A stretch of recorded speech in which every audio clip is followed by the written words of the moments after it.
Tinsley sends it to the outside. He can't get there. Kevin King is going to win the Barr FTF Cup Series. Into the lead. Bud gets wrecked in front of the pack. He saves it. 3-4 wide as they come to the white flag. Here comes Vargas down on the apron. They are 5 wide. Ian Plash will win it at the line. Is this package? Oh, there goes Jordan Lopez Jr. That's your race leader. Caution flag is out. Still no one willing to give up as they're going to be dead even off of the first chicane. Oh, he saves it. What's going to happen here? Here comes the canvas. Get your front gear. He's got it. He's got it. Get there. No. Canvas is in.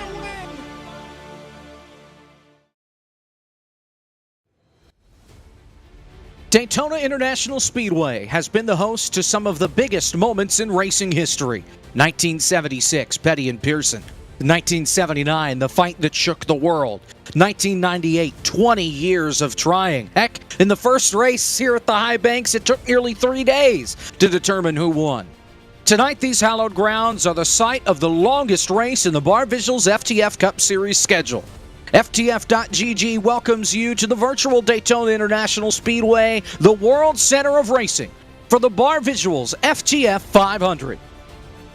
So glad to have you along with us here on FTF, the season opener for the Barr FTF Cup Series, the 7th annual Barr FTF 500. Jacob Hitz, Caleb Hoffman, James Pike here with you. Zach Johnson, our producer for tonight, as always.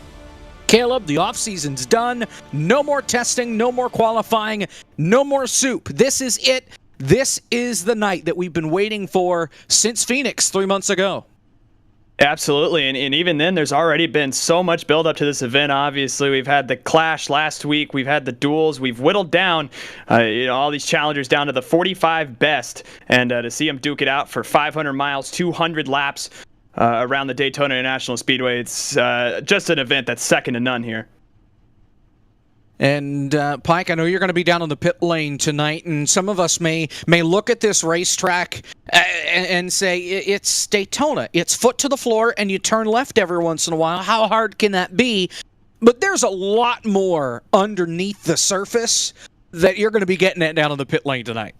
Oh, there's so much strategy that's involved with a 200-lap, 500-mile race at the virtual Daytona International Speedway. Very excited to be on board for the granddaddy of them all as far as 500 events go in iRacing. This is a race that spans across multiple platforms, multiple years. You can go all the way back to the NR 2003 days and trace the beginnings of this event. There is no Daytona 500 event on the sim that has more history than the Barr Visuals FTF 500. The question that I think we have to all ask ourselves tonight is, how does this prestige and the competition within the field and the pressure of trying to earn the title of Barr Visuals FTF 500 champion affect how these drivers approach this race? And I will be keeping track of everything from pit road.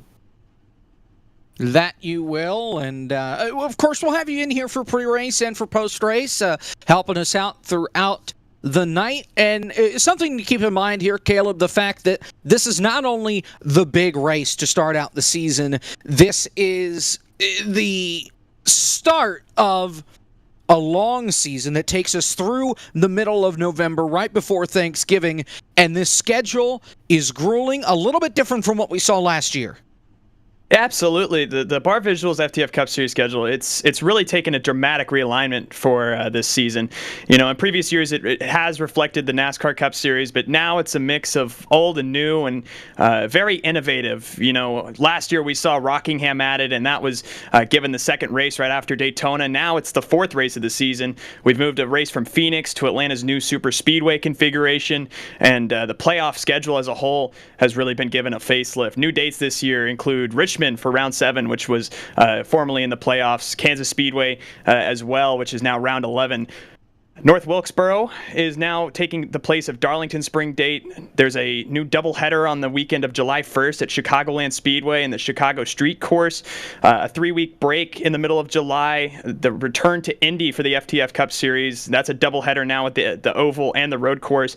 And the playoffs as well, we mentioned completely revamped. In the first round, you see it right there, consists of Bristol, Iowa, and Talladega. Your second round, the round of 12, the Charlotte Roval, Las Vegas, Homestead, Miami. And the penultimate round, Martinsville, Phoenix, and the cutoff at Auto Club, which is a new second date for that racetrack. The new finale, not at Phoenix like the real-life NASCAR Cup Series, but now at Legacy Atlanta, which, again, it's just going to be a bunch of exciting new changes that are going to complement a familiar point system, which we have more elaboration on with James. If you followed FTF throughout the years, you know that the point system is a little bit different than what we have compared to the real-life regular Cup Series. 200 points compared to the regular 45 for the winner, and then it runs on down. If you pay attention to IMSA or Australian Supercars, those in my mind are the two most analogous series in terms of the way this point system is structured. If you lead a lap within a race, you get 5 points. If you lead the most laps within a race, you get an extra bonus 5 points. Then there's stage points, 20 to any stage winner, all the way to 2 through second. You get a stage win, you get 2 playoff points, you get a race win or second or third place in an event, you get either 10, 4, or 2 points towards the playoffs, and then there are regular season bonus points that go on top of all of that at the end of the regular season to set us up for the final 10 race playoffs. There are 4 rounds, just like you see in all of NASCAR's National Touring Series, and the playoff points are reset at every round. That championship 4 race, of course, at Old Atlanta, giving us some wonderful Winston Cup vibes. We start with 16 drivers. The regular season of champion, of course, is going to make it in there. All the winners within the top 25 in points at the end of the regular season with a minimum of 20 starts. And if there are less than 15 winners, then it's the highest people in points that go in. So whatever we don't have in terms of winners will fill out with points in order to get to the 16. When it comes to playoff seeding, drivers will be seeded by the number of playoff points earned. Again, playoff points reset every round, and let's say you earn 100 in the regular season, you will not have them in the round of 12. So as there is a distinct emphasis on being able to perform in the moment, and end of the day, if you're the best finishing out of the championship for at Old Atlanta deep into November, you will be the 2023 Barr Visuals FTF Cup Series champion. Well, before we get to that point, you got to talk about rec score in this league, something that not everybody does, doesn't come from NASCAR, and it's a bit of a formula that FTF has come up with and stuck with, perfected it a little bit this year. So how this works, you see on the bottom right, all drivers start with a rec score of 5. Your rec score goes down if you cause an incident. You lose 2 points for each incident you cause, or if you get involved in a couple of racing deal accidents, that's typically one fault to you, one fault to somebody else, you'll lose 1 point. How it works, you get a point for a clean race. So let's say Zach Hudson, who made the show tonight thanks to the Tiny Text 500, he gets involved in 2 racing deal accidents. He'll be down to a 4 in 2 weeks when we go to Auto Club. If he has a clean race at Auto Club, he jumps right back up to 5.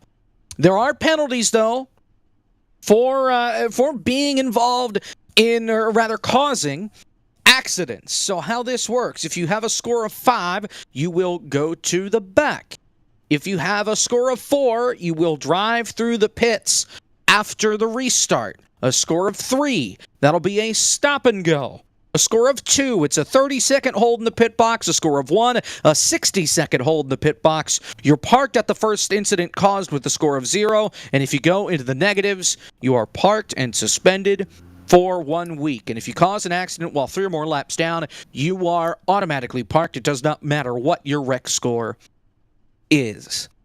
So as we've already talked about, this race has changed a lot. Started on NR 2003 as a 125-lap race, 500 kilometers, and that's what it was known, the 500K, back when this started in 2015. It's changed a lot since that point. It's brought to iRacing in 2021, and we really haven't looked back since. We also have a lot of past winners that are in this field tonight. 5 of the 7 are in this race, and something to keep in mind is the fact that, well, you've got some folks that have won it on iRacing, some folks that have won it on NR, some in 200-lap races, some in 125-lap races. And we'll kick things off with Corey Carpenter, the former winner back in 2018, and he is with your pit reporter, James Pike. Corey Carpenter now joins us in the booth. And Corey, it's been a little bit since you've been to Victory Lane here in the Barr Visuals FTF 500, but how much pride does it give you to say that you are one of less than 2 handful of people that has been a Barr Visuals FTF 500 champion? A lot, actually. I mean, I love this league and everything that it does. Unfortunately, I haven't been able to race the last couple years due to conflicts with work and stuff, but I'm glad to be back. I mean, if there's one league that I could pick to race in iRacing, it would definitely be this one. And how much has this league, this race evolved? It was, as Jacob hinted at, very different when you won in 2018. Now that we're here 5 years later, when you look back on everything that has transpired within FTF, how different is this, and what stood out as far as the changes? Everything. Back in 2018 when I won, we raced NR 2003, and the moves were so much slower. You had to have a lot more teamwork in order to be successful in that type of super speedway package.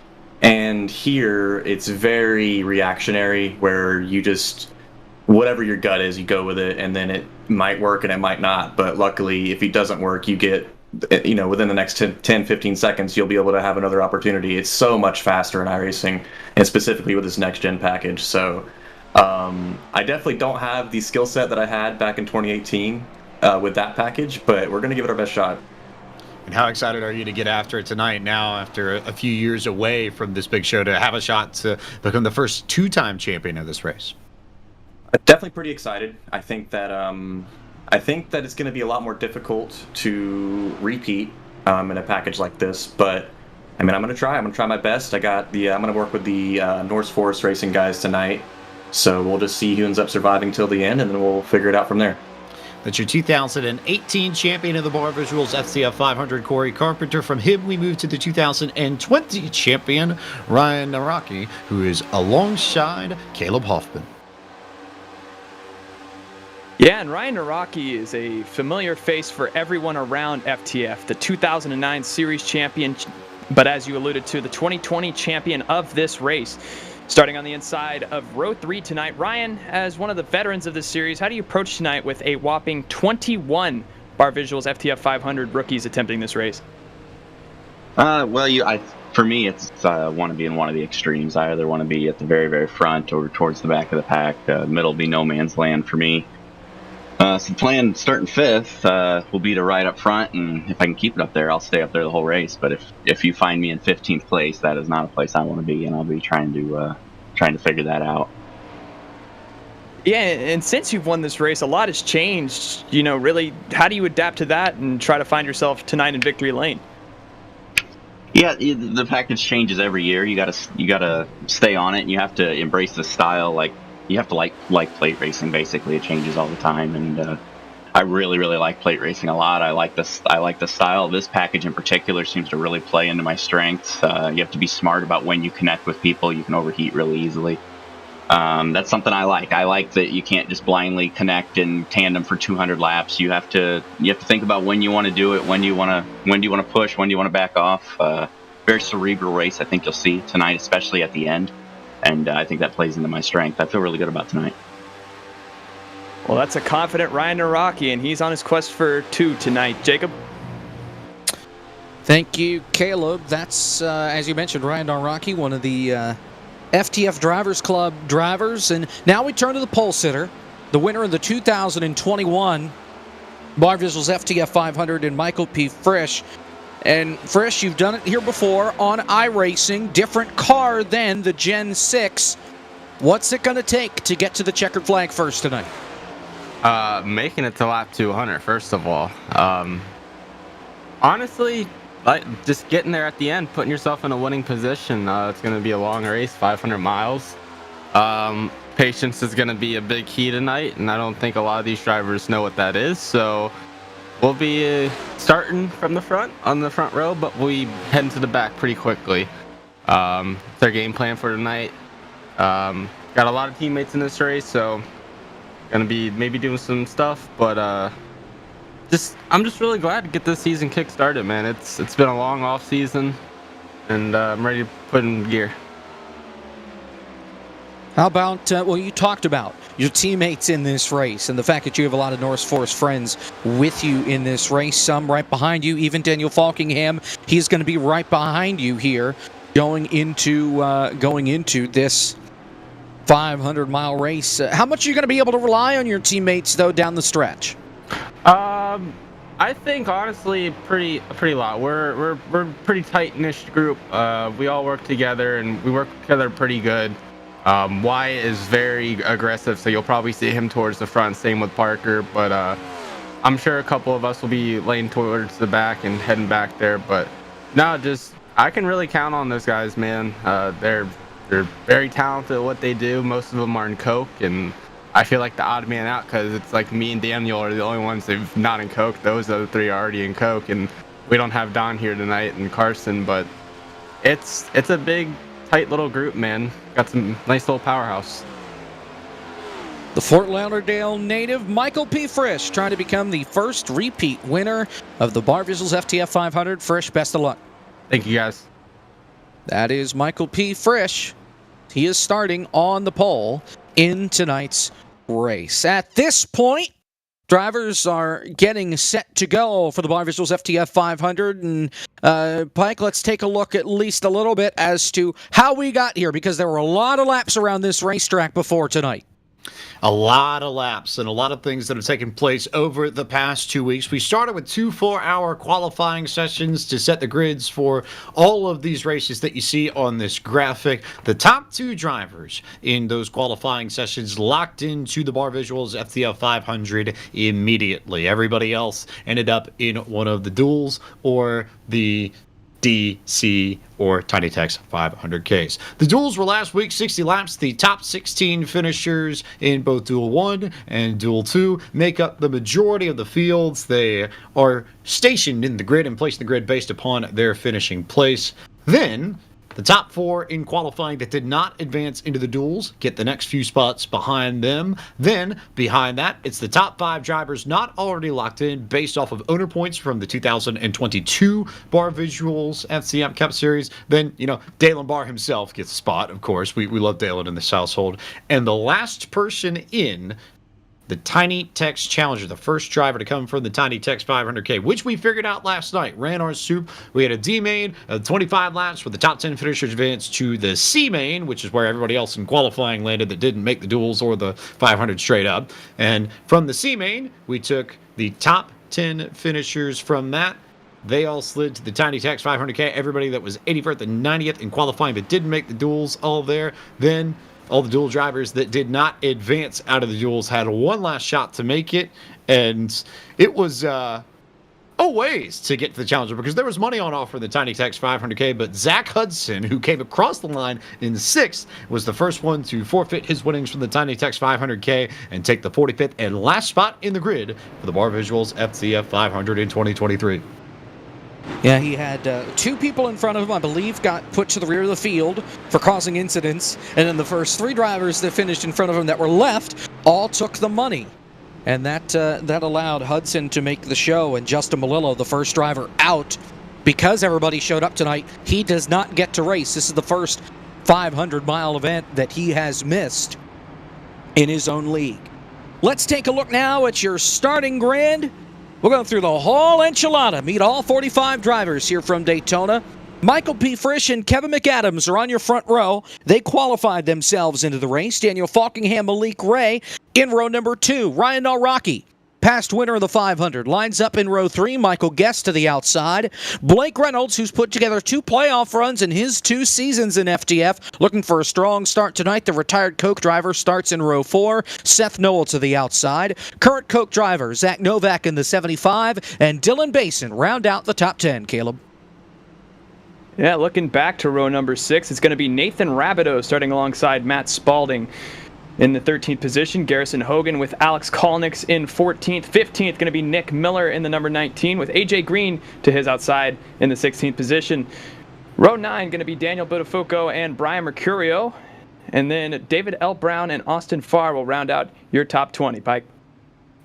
Starting the 21st position, you've got Brandon Hawkins to his outside, Parker White, competing in the Coke Series this year. Derek Justice, also a Coke Series driver, alongside Logan Helton. Jack Mace and Corey Carpenter start 25th and 26th. 27th on the grid, Sean Butler alongside Jay Cook. Matt Danson in the 30, and Spencer Ray make up the top 30. The remainder of your field back here, Michael Cozy Jr., Firecracker 400 winner from 2 seasons ago. He lines up row 16. Former winner of the 500, John Poole, lines up on the outside. Poole won it back in 2015. That was the inaugural. Nick Roten, a rookie. Nate Stewart, your 2022 Rookie of the Year in row 17. Last year's winner of the 500, Cosmin Yoneshu. Ryan Doucette to the outside. He won the Rockingham 508. Jordan Worth, bottom split's very own. He's broadcasted the last 2 races. He's in the field tonight. Liam Brotherton making his debut to the outside. Last year's champion, Kevin King in the 88, and the man that was close to beating him for the championship, Wyatt Tinsley, rounding out the top 40. Your final 5 drivers, 2021 GNS champ Jonathan Oates, Jake Poulin, former winner of the 500, Chris Wetz, Dalen Barr, your sponsor provisional, making his debut tonight, and Zach Hudson, the rookie, got in through the Tiny Text, and he will race 500 miles tonight. Before we get the green flag here, Caleb, why don't we ring up a car a little deeper in the field? Last year's winner, Kazman Yoneshu. Let's talk with the driver of the 84 here, if we can.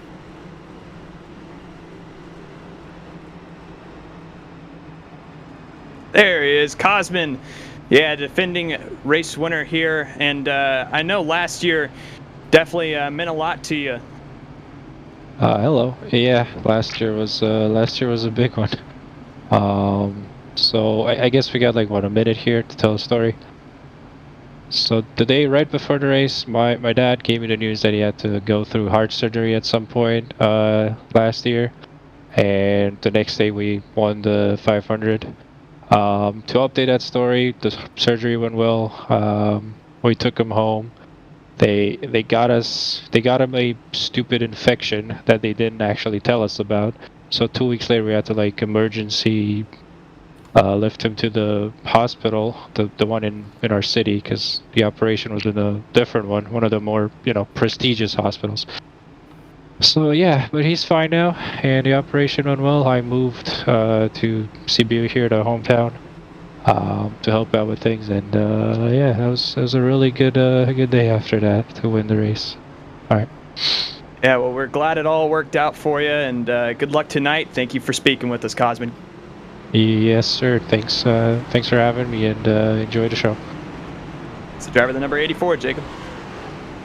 Thank you, Caleb. 2.5-mile racetrack here at Daytona. The bank's 31 degrees. Track repaid back in 2011. It's been around since 1959. Your weather, we can get that here right before the green flag. 75 degrees. The air temperature, track temp, 85. Michael P. Frisch and Kevin McAdams bring us down for the green flag. We're racing in the Barr Visuals FTF 500.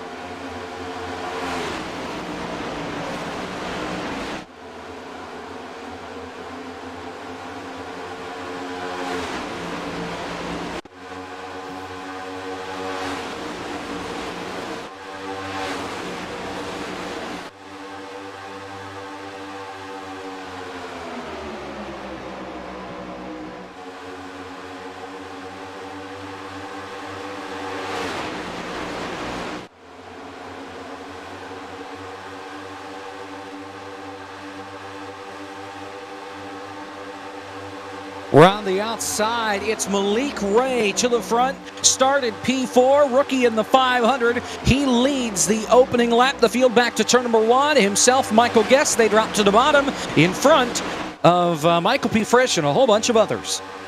Yeah, and we saw this duo working together during the duels last Saturday, and they've already started off really strong. You saw that tandem for just 1 second there to shoot themselves out in front of the field and get clear on that bottom lane. Seth Knoll was probably expecting that. That's still a strong bottom lane, though, with those two, Knoll, Frisch, all these guys. Just, again, got to get grouped up. You got a long race here. Just get settled in, get your nerves calmed down, and strap yourselves in, because this is going to be a ride. Ray to the outside, giving some air here to Michael Guest. Kevin McAdams picks up the 007 of Ray. Guest is going to lead it at the start-finish line, just barely by how much? 4/1000ths of a second. He leads him back to turn number 1. Guest on the inside, and Ray will come down, pick it up in front of him. And, I mean, you can already start to see here with some of these weather changes that they've made over on the FTF admin side, but still being pretty cautious here with Malik Ray. You see he's given Michael Guest a lot of room, but now he and Kevin just, again, rocketing out to the front of this field right now. Ray to the outside, and we've seen that outside line, Caleb, really take off as far as that's the place that you want to be. He'll lead us back to the start-finish line as we go downstairs for the first time this evening to James Pike. Where I'm taking my place on pit road, and one of the things we'll be watching today, and especially in comparison to everything else we've seen during Speed Weeks, there were a few setup changes made after last night's soup, a few tweaks to both the server and to the cars. Air temp was dropped 5 degrees from 80 to 75. The left side tire pressures were changed a little bit to help with the balance of handling of these cars. The start time of this race was pushed later in sim. It's about 3:30 in sim local time on Saturday, February the 11th, 2023. And maybe the biggest piece of all, top gear of these cars was lowered a little bit, so these drivers have a little bit more of an ability to push. There were a lot of drivers that were complaining about overheating yesterday. A lot of drivers that will be very happy, I think, to know that they can run a little bit lower in the RPM range and push a little bit longer, but you're also going to have to manage that still just as you would otherwise. It'll be interesting to see how that pans out over the course of these 500 miles. Lots of shuffling at the front of the field here, James. Thank you. Wonder if the setup has really adjusted how these cars are driving, at least right now, because they've been used to the earlier setups through both the duels that we saw last week, Caleb, as well as through the soup yesterday. And I mean, you're already starting to see a lot of navigation up here between these front few lanes, and I think there still is a little bit of an apprehension to really work together for all of this. You see right now, with Malik Ray earlier especially, just bobbing back and forth between Kevin McAdams, Michael Guest. I think you're going to see a lot of that as these guys really start to test the limits of these race cars. No doubt about it. Field making their way back through turns 1 and 2. 5 laps complete. Some shuffling in the back of the field that got hectic for a moment, Caleb. I saw Sean Butler chop the nose off of Matt Danson just trying to fit in line. He was able to make it through so far. And, of course, now Sean back in the 22nd position. He started back in row 14, so he's picked up a couple since the drop of the green flag, slowly making his way toward the front. Yeah, and I mean, we've already seen a lot up here at the front as well with just moving around. And again, you got to keep in mind that this race isn't a normal Daytona event. This is 200 laps, 500 miles. You got to just bide your time and be patient here. Can't make too many big moves, because if you do, you have a shot of wadding yourself up as well as the entire pack behind you. No fast repairs for these drivers. That's something that they're all going to have to deal with tonight. You break it, you're stuck with it the rest of the race, and that's a message that gets sent early and often here in the FTF Cup Series season that, hey, no fast repair. So don't screw up early on in the race, and, well, if you do, keep it isolated to yourself. Field back off turn 4. Kolinick's on the inside trying to lead his first lap of the race. Kolinick's another rookie here in this race. 21 drivers making their first Barr Visual FTF 500 start tonight. 10 drivers making their first, well, maybe not first start, but are a rookie this season in the Barr Visuals FTF Cup Series. So they're getting their feet wet if they're in this race, and a couple more like Ray, like Kolinick's, ran races before, but just haven't been able to get into this one, even though they may have attempted it already. Yeah, just having 21 new faces around, I mean, again, like you said, these guys, might not be making their first, series start, but again, it is a new dynamic. You have to adjust to all these new faces around you. You got to learn how they're going to race, what kind of moves they're going to make, because, sometimes you might not be all that familiar with the guy you're next to. So, again, just getting familiar with them and figuring out how they'll race and keeping that in account for not only the finale here, the last 10 laps, but everything leading up to that is going to be super important here tonight. Good golly almighty. Alex Kolinick's, he led a lap, and boy, he paid the price. He got stuck in the sucker hole there through the middle, and he dropped all the way back 16th, and he is still losing spots. He started in the 14th position. Right now, the Altus train up on the high side of the racetrack. You've got Wyatt Tinsley up there as well. Derek Justice, the Kansas City Pioneer. Coke Series drivers up there working their way toward the front. Novak pulls up to the outside. Guest and Ray will do that as well. Michael Guest still your leader. And here comes Malik Ray. We, again, talked about this duo all week with how well they've been working together. He wanted to come up in front of Michael Guest there, just didn't quite have the momentum on the outside. Now he will up on the outside. These two will get drafted together, and I'm not sure there's a duo besides maybe Kevin McAdams and Sean Butler that know each other as well as Michael Guest and Malik Ray have shown this week so far. Here come the Pioneers up the middle. Justice making his first start in more than a year. Wyatt Tinsley on his back bumper as they make their way off the corner. Cars continue to shuffle around through the tri-oval and off turn 4, and it was in that short shoot coming to the tri-oval, Caleb, where we saw it was the biggest trouble spot for drivers, a lot through the D main and through the C main. Yeah, and even so, there you still got to watch out again. Oh, as we have one trouble guest into the pack, and a big crash. Field cars in the back are sliding, slamming into the wall. David L. Brown is involved just on the brakes. Jack Mace is involved in this. Cars scattered all over the back straightaway. 4 or 5 come to a dead stop, trying to avoid contact. Michael Guest, the first car, turned sideways, got into the back of Malik Ray, and came down in front of the field. Calamity off turn 2. Both of the Pioneer cars involved in this. Maybe not too much damage, but a lot of cars around. Here's the replay. And again, right before that all happened, I was just about to talk about how Rex, this is a new race, so they're going to form in new places. And sure enough, right in the middle of 1 and 2, you see big block from Malik Ray, who doesn't quite have the draft on his side at that point. Just stacks up the field behind him. Big, big wreck. And this spells trouble for a lot of guys. It's lap 11 here, still 185 or more to go, and you're gonna have to do the rest of this race with damage accrued on this wreck. It doesn't look like there's a lot of damage. Most of those guys got slowed down. Malik got a pretty big hit there. Carpenter, Guest got it up into the outside wall, but for the most part, they all did a pretty good job avoiding slamming into each other and taking a hard hit to the outside wall. One more angle. This is on board.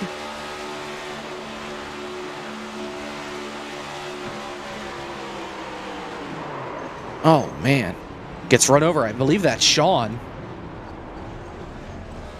Eek. In the meantime, though, pit road is open and James Pike gets a busy place. It is indeed a busy place. A little bit of strategy differences between drivers because this caution is so early. A few of the folks from First 4 Racing saying that they're just going to take a splash and go of fuel. There were also some drivers in the field that have been planning to come down on lap 20 and short pit this first stint. That has clearly gone out the window with this early caution. So we'll see if anybody's strategy really is heavily affected by that. But for the most part, a mixture of strategies coming out. Looks like about maybe 10 to 15 cars will take fuel only. Some drivers who had to lock it down and avoid the wreck. On 4 tires, I caught an ear of Corey Carpenter's radio, and he said, and I quote, "I bounced off a lot of people, but I think I'm okay." Might have a little bit of damage to the nose, so he might not necessarily be the best leader of a line in the draft here, but still a car worth running and a car that can compete for the 2018 Barr Visuals FTF 500 champion. Well, but he's going to have to come back to the pits here, James, because he missed his box, and Logan Helton missed his box as well. Those two more likely going to come back in for service here under this caution flag.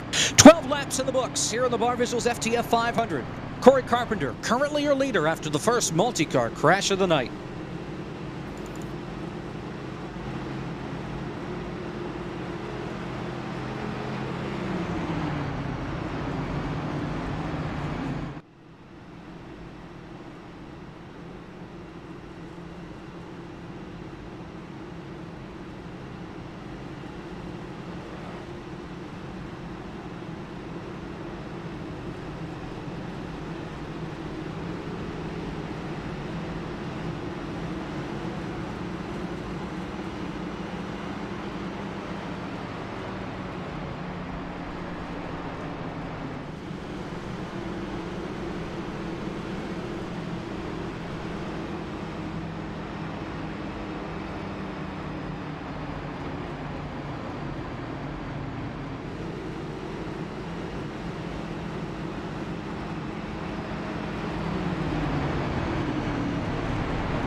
We're back here at Daytona, ready for the restart. Zach Novak, Dylan Basin on the front row. Fuel only for your top 9 or so drivers. Seth Noel, the first one out on 4 fresh tires after being involved in the contact there.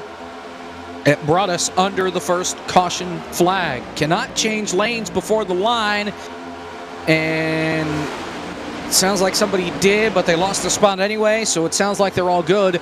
That's in the back of the field. Meanwhile, here they come off turn 2, side by side out in front. Basin on the high side. Novak, the Coke Series driver, on the bottom. And looking right now at this top 10, all of it's really shuffled around with that big wreck happening there. And again, you see a notable lack of Malik Ray and Michael Guest up here at the front. Kevin McAdams, you see, is a familiar face up here that started up here. But Dylan Basin right now really has a shot to take control of this race if he can just keep control of this bottom lane. Well, it's Altus cars here in 3rd and 4th. Ryan Doucette on the bottom. Matt Danson up high. Danson was close to making it into the playoffs a season ago. He's now 2nd on the outside. Cozy couple car lengths back behind them. As it was Danson and Cozy that were working together earlier on in this race, and those two put on a whale of a show last year, and it helped Cozy get to the Final 4 as far as the championship.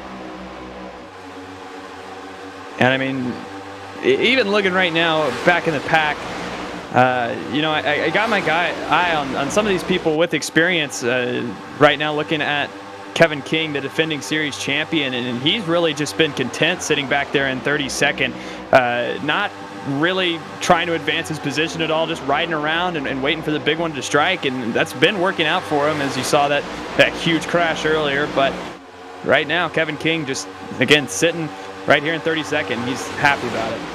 Yeah, only about 20 cars in this lead pack, and of course they're 3 wide, right in the thick of it. Michael Guest and Malik Ray, they have reunited and are flying through the middle of the racetrack, pushing Matt Danson to the back of his teammate in Ryan Doucette. Now they all have to lift. Liam Brotherton's there, Derek Justice, and they all stack up in that middle line. That gives Novak in the outside line a little bit of room and a little bit of time.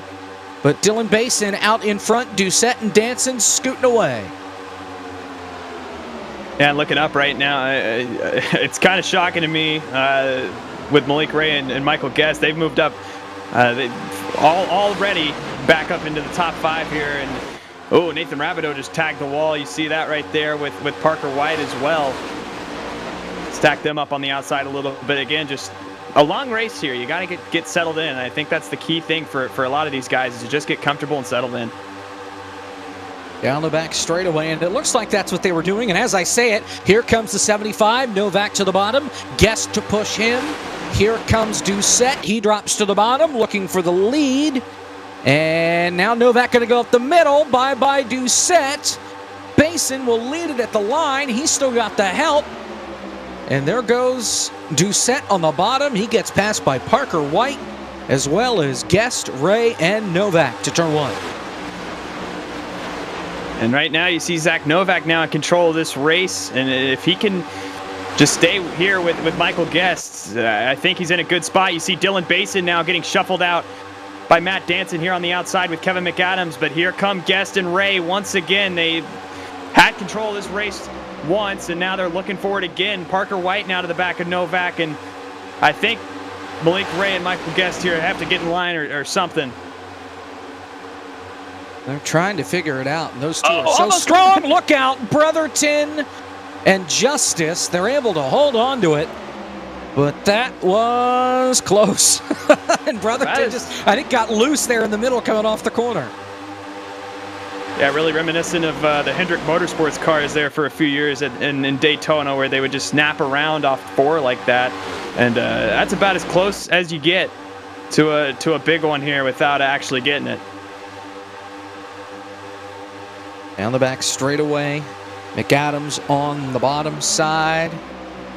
Help from Rabideau. A little stack up there on the outside. The 54, Matt Spalding up the hill. 3 wide. Here comes Brotherton up the middle.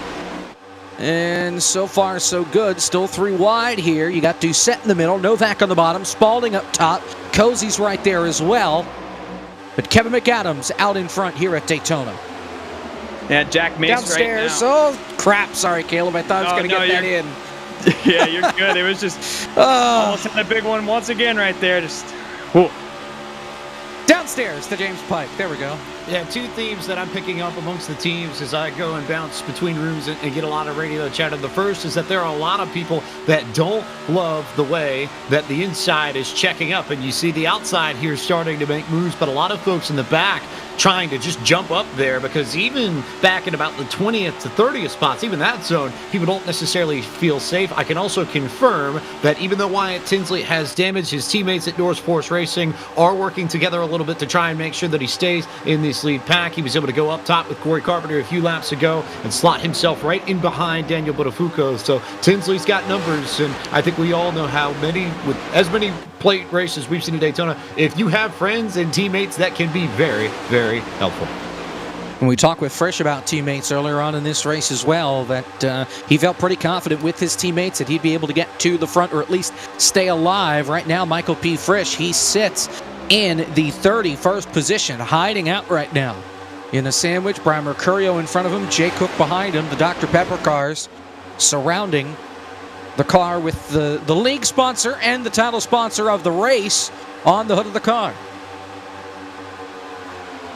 Yeah, and communication is just so important here. I mean, didn't it feel like, big move from Derek Justice as he just cut in line in front of Nathan Rabideau there, but again, at plate tracks for so long, it always felt like your friends were always where you could find them, but recently we've started to see a shift where alliances are so important here at these super speedway tracks, in terms of pit coordination and working together in line.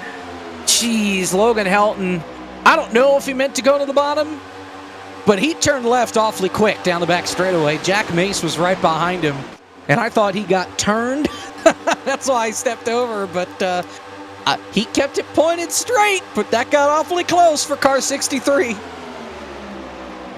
Yeah, and again, you just got to keep your eye on the scoreboard here. Looking up at it right now, we're not even an eighth of the way through this race. It's just so long that you can't take yourself out of contention for it here on lap 24 by making a block. You have plenty of time to make up any ground you may lose. I just think that just sitting and biding your time right now is going to be the move here for everybody. But we'll see. You've seen so far that there are guys like Malik Ray, Michael Guest, who want to be up at the front, and they'll do whatever it takes to get there. Cool. Novak tried the block, but he was about 5 seconds too late. Liam Brotherton said, yep, excuse me, coming through. I want the lead. Here he is on the bottom. He doesn't have the run, though. Parker White to help. Here comes Guest to the inside, side drafting Novak at the line. Give it to Novak, barely 2 1/1000ths at the line. Now Guest leading the inside, trying to get back up to Malik. Malik gives him a hole. He fits in line, but Novak able to drop to the bottom in front of Liam Brotherton.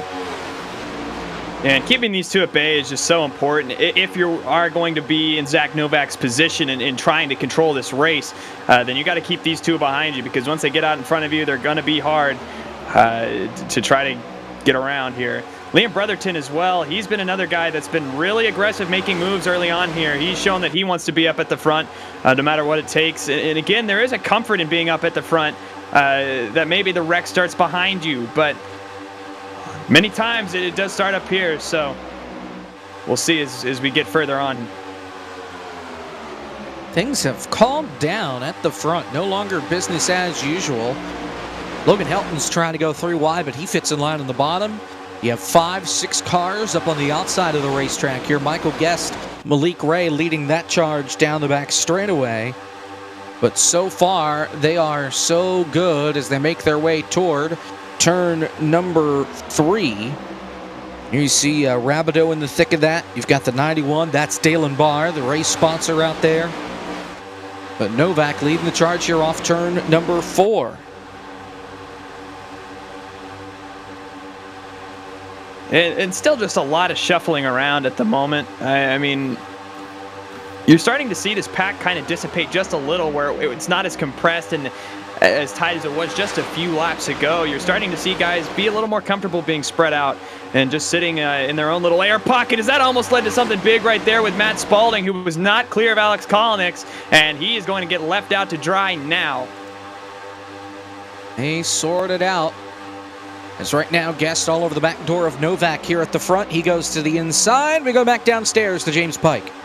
Yeah, we've got a few drivers a little bit further back in the field that are starting to sense the way these cars are changing under green flag conditions and recognize that maybe it's not the worst idea in the world to get the heck out of there. Nick Roten out of Painter Williams Racing just came on the radio a lap ago and he said, I'm getting tight. I'm dropping to the bottom as soon as I can because I don't trust myself on corner exit entirely right now, and everybody else around me is getting loose, and I want to get out of this lead pack while I can. I just see Zach Novak now starting to drop out of it too, so we're starting to see this lead group thin as the run progresses. Tire wear is now a thing here with these next-gen cars at Daytona. I don't think it's really been as much of a factor the past few years, but this year in particular, we're noticing that over the course of 30 to 40 laps, the way these cars handle does change, and fresh tires may end up making a difference, or at least a lot more than what we've seen at past years and past Barr Visuals FTF 500s here at the World Center of Racing.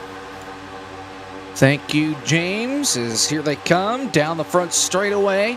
Michael Guest still out in front. Malik Ray right behind him. Matt Danson is there as well. For Danson, he started back in the 29th position. His best finish here in the 500, 33rd back in 2021, 2 seasons ago. But he's shown right now that the guy from down under, he's not one to be messed with here. He's a prominent contender early on in this race. And I mean, honestly, we're seeing a lot of guys who are rather unexperienced here at the front right now. Malik Ray only has, he didn't attempt last year's race and only has 11 starts last year. Then looking at who's right in front of him, Michael Guest only made 16 starts last year, did accrue 3 wins, a pretty good year, but all things considered right now at the front, you got to keep in mind that everybody's trying to figure out each other and figure out what racing around each other is going to be like. Looking at Dalen Barr right there on the outside, he started all the way back in the 44th position as the sponsor provisional, and he's slowly worked his way up to now running in the 7th position, and it's just been a learning experience the whole time for him as he's made his way up through this field. Talk about Guest, those 3 wins at Charlotte, at Dover, and at Darlington a season ago. 3 completely different racetracks, none of them really like the other. But here he is out in front trying to do the best that he can, and it's got to be helpful with his teammate right behind. Yeah, and again, right now, at this point in the run, 30 laps in, you heard James there talking about how these cars are starting to change, and I think right now the most valuable thing, rather than really pressing for position at this point, is just figuring out how your car is going to drive as we get later on into this run. You heard Roten there say he was getting tight and it felt like everybody else was getting loose. So these cars are going to operate differently, as you see Malik Ray now down to the inside. But just figuring out which category your car falls under is going to help you just so much as we get later on in this race. Oh, you see a lot of cars pushing up off the corner. Dalen Barr gets a little loose. He's got Doucette right behind. Doucette has to lift to let him back in line. I'd imagine the reason Malik Ray pulled out here, Caleb, is the fact that he was getting a little hot. He needed that clean air. And when you've got teammates at the front of the field like this, I'm sure you could just say, hey, I'm getting a little hot. Okay, go right on by. It's just like the 2011 package back with the Gen 5s. Well, yeah, again, being able to communicate with each other is so important here. And being able to be in these voice chats together and just sit around and communicate your moves as a group is just so crucial to be able to do here. There really is strength in numbers, especially when the draft is involved here, and you see a lot of it so far is paying off for these guys that are able to sit around and communicate with each other and orchestrate all these moves. Ray just controlling these 2 lanes, kind of like a Dale Earnhardt Jr. would. On the top, when the bottom gets a run, he drops down and then slides right back up in front of his teammate in the 9. You've got maybe 10 cars in that outside line, close to it. Make it 9 right now. David L. Brown thinking about going up there, but he doesn't quite have the hole in line. So he drops back to the bottom behind Kevin McAdams. He's right now in the 11th position. But still, your top 3, Ray, Guest, Helton. Here comes Helton to the bottom of the racetrack, taking second. Ray to the bottom, and he will try and protect the lead. Yeah, I mean, I don't know if there's a better plate racer on iRacing than Malik Ray right here. And You see a few guys up here that kind of want to take that title from him because, you know, he is just one of the best out here, and winning this race with him in the field would be so important here. You see Ryan Doucette made a move from the middle down to the inside lane in front of Logan Helton, and now he's going to attempt to challenge this duo as they get broken up there. That 9-car laying off the back bumper of Malik Ray, and now Ryan Doucette with help from Logan Helton and another Altus Esports machine, and Matt Danson slot them up all the way up to the front. There are 44 cars in this lead pack, even though a lot of them are strung out along the bottom of the racetrack. They're still pretty much in the draft of the leaders, even if it's way far back. One car is out of the loop, though. It's Jake Poulin in the 053. Poulin, who won this race back in 2017 when it was then 125 laps. So if this race stays green for a long period of time, he could be in danger of going a lap down. And that's probably before any sort of green flag pit stops would come up because of how fast you go when you are in the draft. A little shuffling up here at the front. Here comes Danson to the outside, looking for the lead. He's got help, but his teammate comes up to block and Doucette. Altus Esports 1-2. Yeah, and sitting almost 36 laps into this run right now, you got to think as well, some of these teammate pairs going to try to get coordinated here, maybe at a shot for green flag pit stops. We are kind of around that lap 40 point where you maybe start to think about it if you're on, you know, if you're going to try maybe a short pitting strategy, maybe you try something where you stay out a little bit longer. We'll see, but got to be in the back of everybody's minds at this point in the run. Well, we know James Pike talked about earlier about folks wanting to short pit before the caution came out, and that would have been some 15 laps ago that they would have made their stops. 35 laps complete in the Barr Visuals FTF 500. Alex Kalanick's your leader. Here comes Helton to the bottom, but he's got 2 car lengths back to Kevin back there with the help. So that outside line going to be able to scoot away. Justice in second. Then the Altus cars, 2 of them at least. Cozy a little further down the order. He sits right now, that 99 in P27. And we almost just had trouble at the back as well. Was looking 4 wide for 1 second with David L. Brown, Parker White. I believe Jack Mace was in that group as well, but just another huge moment almost. As you see, we're on board here. That's Dylan Basin. Here's Justice to the inside, down in front of Malik Ray. And the Kansas City Pioneers driver will take that 31, that 031, to the front of the field. Basin is in the middle, 3 wide. You're right on board with him. Guest and Ray move up to the middle. They're going to leave Justice behind. Kalanick will lead at the line.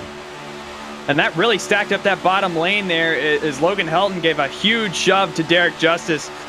And back further, guys like Dalen Barr, Daniel Budafuoco, Blake Reynolds in that pack as well, all had to check up big time, and that's really broken apart that inside lane. So they're going to have to get regrouped here, especially with how well grouped up the guys on the outside lane are, and even the middle line.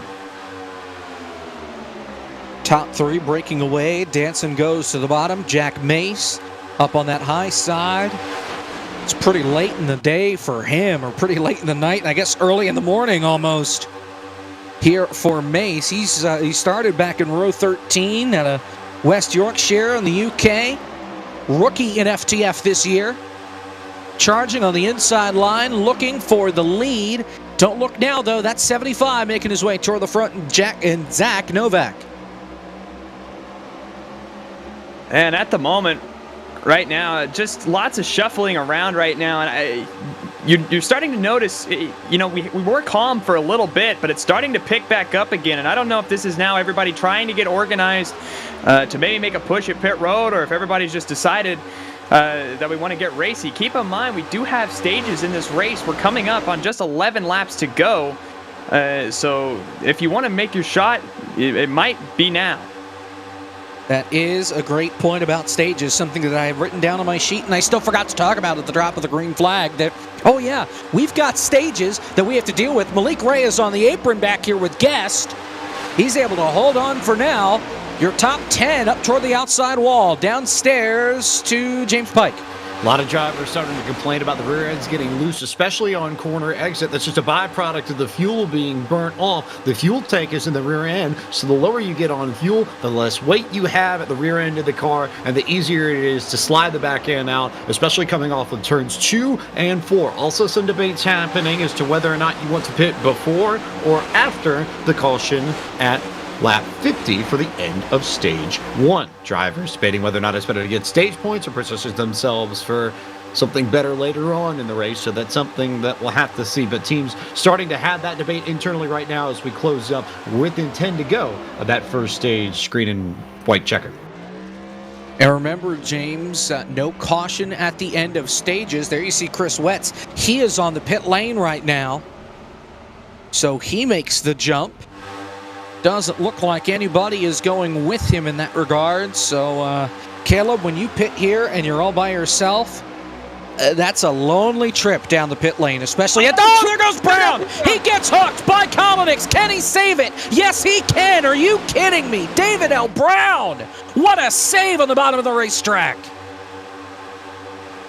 I don't know how he saved that. Spinning out in front of the field, it's impressive enough saving a car on the apron like that, but doing it in front of a line of 10, 15 cars is even more impressive. And the fact that this bottom lane did not get broken up is huge.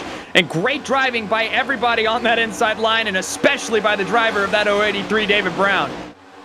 Basin to the top of the racetrack in front of Parker White. You may have saw it there while James was talking, the fact that you had Michael Guest and Malik Ray drop toward the back of the field. They got out of the way. I'm not sure if maybe they're planning something, maybe trying to push through traffic and see how easy or not easy it is. But right now, they're pretty a ways back. We're coming to 8 laps to go in stage number 1. Back downstairs to JP. You saw that save that David Brown just had a moment ago. He came on the radio immediately, said that was all on Alex Colonix. He was trying to push the daylights out of me left, right, and center, and just gotten to be a little bit too much. Good save from him. Glad that it didn't take out the rest of the field. But again, something that you probably are going to want to watch, especially as we get towards the back half of this race. Who works well with who the rest of the fields trusts, who they might want to just leave high and dry, and who people want to work with. You're seeing these alliances form not only between teammates, but between just different drivers in this field at large. And that absolutely will play some factor into who does or does not win the Barr Visuals FTF 500. And those are 2 FTF 500 rookies, by the way, in that 83 and 22. Both not rookies in the series, but both have never competed in this specific race. I believe both have tried before, but neither have gotten in the show until this year. 7 to go in stage 1. Logan Helton, now your leader. The field double wide, pretty much through in this entire lead pack. Yeah, and again, it's so hard here when you do have a set fuel strategy, but if you are one of these guys on the high lane, that can change in an instant. If you're not able to get down onto the pit lane, then you're going to have to do another lap, whether you like it or not. So a lot of these guys, you'll start to see beforehand try to coordinate themselves in a position where they can get onto pit road without issue. And you're starting to see that just a little bit, but I think we're at this point in the run where a lot of these guys would rather just stay out here and try to get some stage points rather than come down on the pit road. 6 to go in the stage. We already talked about stage points earlier tonight, but remember, the winner gets 20 bonus points. That has changed from last season. So an added bonus to winning here as far as stage points, plus you get 2 playoff points that you get to use later on in the year by the time we get to the playoffs. This is Poulin that they are lapping here off turn 4. Remember, I said a little while ago that he lost the draft. They ask him to go to the apron. They are 3 wide, and he stays right on the bottom of the racetrack. This could get funky here mid-pack. And again, everybody just has to slowly work their way around. And it looks like they're going to be able to get around the slow car of Jake Poulin here, but again, some evasive maneuvers that you maybe don't want to be taking this late in the run for the stage. If you're one of these guys like David Brown, now you have to scramble and try to make up positions that you just lost from that lap car being in front of you. Coming to 4 laps to go. We're in the buffer zone here, so if there is an accident, will explain how all of that will work. But here they come, Basin leading off the high side. The bottom has receded back to the 7th position right now. Logan Helton leading the charge. He's got a push from Garrison Hogan. Kolinick's down there as well. Here comes Barr to the inside. Doucette will drop to the bottom. And Basin all of a sudden is the only man up on the outside. He is clear for the lead though. Parker White in second. And now here comes Basin back to the top of the track.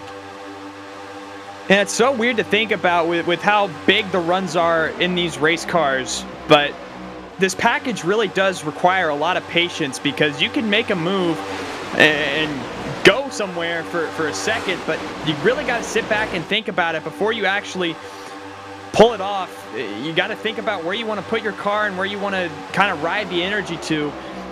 Because one wrong move and you're going to be at the end of this pack very quickly. And you see that with Dalen Barr, who was on the inside, made a quick swift up to the outside. And Jack Mace went with him there. And now he's sitting in pretty good position here, running P3 in this line. And now he's got to figure out how he wants to get back up to the front. Coming to 2 laps to go in stage 1. We're almost a quarter of the way through the Barr Visuals FTF 500. This thing has flown by through the first hour that we've been on the air. Plenty more to come in this race. Basin on the outside. Matt Spalding on the inside. You don't want to know at what time he painted that race car, but it was pretty soon to the green flag. He's out in front. 2 to go in stage 1. And right now, you were starting to get racy here, and you can see everybody starting to make their push. You see Blake Reynolds on that outside. He's a familiar face for anybody who tuned into FTF coverage last year. Had a great season there, and he wants to continue it on here today. Matt Danson with help behind him as well with David Brown. Brian Mercurio is starting to show his face up here. Seth Knoll. Everybody now wants to get up to the front because it's crunch time, coming to 1 lap to go on this stage. And a lot of folks choosing to sit out the stage points. Perhaps just thinking only for the race win. Basin, White, side by side. 1 lap to go in stage number 1. By the way, Parker White is behind Basin. It's Spalding down to the bottom. Dalen Barr looking to the middle, but he's not going to have the room. And again, just had to think about that move real fast. He wants to stick with Parker White until maybe he has the run that he needs. All over the back bumper, that 11. Here comes Parker White. Big stack up on this outside, but a huge push to the 04 machine of Dylan Basin now. And here comes Dalen Barr now. Doesn't quite have the real estate down on the inside lane. He's going to be left out to dry. It's Matt Spalding with Ryan Doucette on the inside. Dylan Basin down to block as they come out of turn number 4. Basin out in front. Doucette to the outside in front of the 107. Here comes a run to the inside. Parker White's going to win. Stage number 1 at the line. Great move from Parker White. He did all of that. Won it by 31 thousandths of a second. He'll now drop back. Dylan Basin's already in no man's land in the middle and outside the top 10. Yeah, and for everyone that enjoyed that, we get to do it one more time here for stage number 2. No longer in the buffer zone. And got to start thinking about pit stops sometime soon. That they will. Here comes James Pike. I think he's got something for us, yes? Yeah, a little nugget. A lot of debate about who's coming in. Looks like we've got a few cars coming down pit road now for sure. Oh, contact! Yeah, they'll do that. That first out of pit stops. But what I think is interesting is that for as much chatter has been going on in the North Force Racing room, where Parker White is, who just won that first stage, he has been arguably the most quiet person in there. Very calm, cool, collected. Really hasn't said a lot on radio. His teammates have been doing a lot of the strategy discussion. He's been certainly playing his part, but for him, it's just been head down, focus, go get stage points. We'll see how that helps him or doesn't later on in the year. But for now, all systems go and everything looking really, really good for the driver for Tony Kanaan Esports, who will make his debut in the eNASCAR Coca-Cola iRacing Series this Tuesday night. Here they come off turn number 4, JP, and it looks like here comes some more. Malik Ray, Michael Guest, maybe about half of those drivers that were left on the racetrack, maybe less, maybe more, are coming onto the pit lane here. As far as black flags are concerned, everybody is all good for the time being. Jack Mace, currently your race leader. And it's been about 40 laps since these drivers were on the pit lane. The general call, at least from those that pitted last time by Caleb, 4 tires.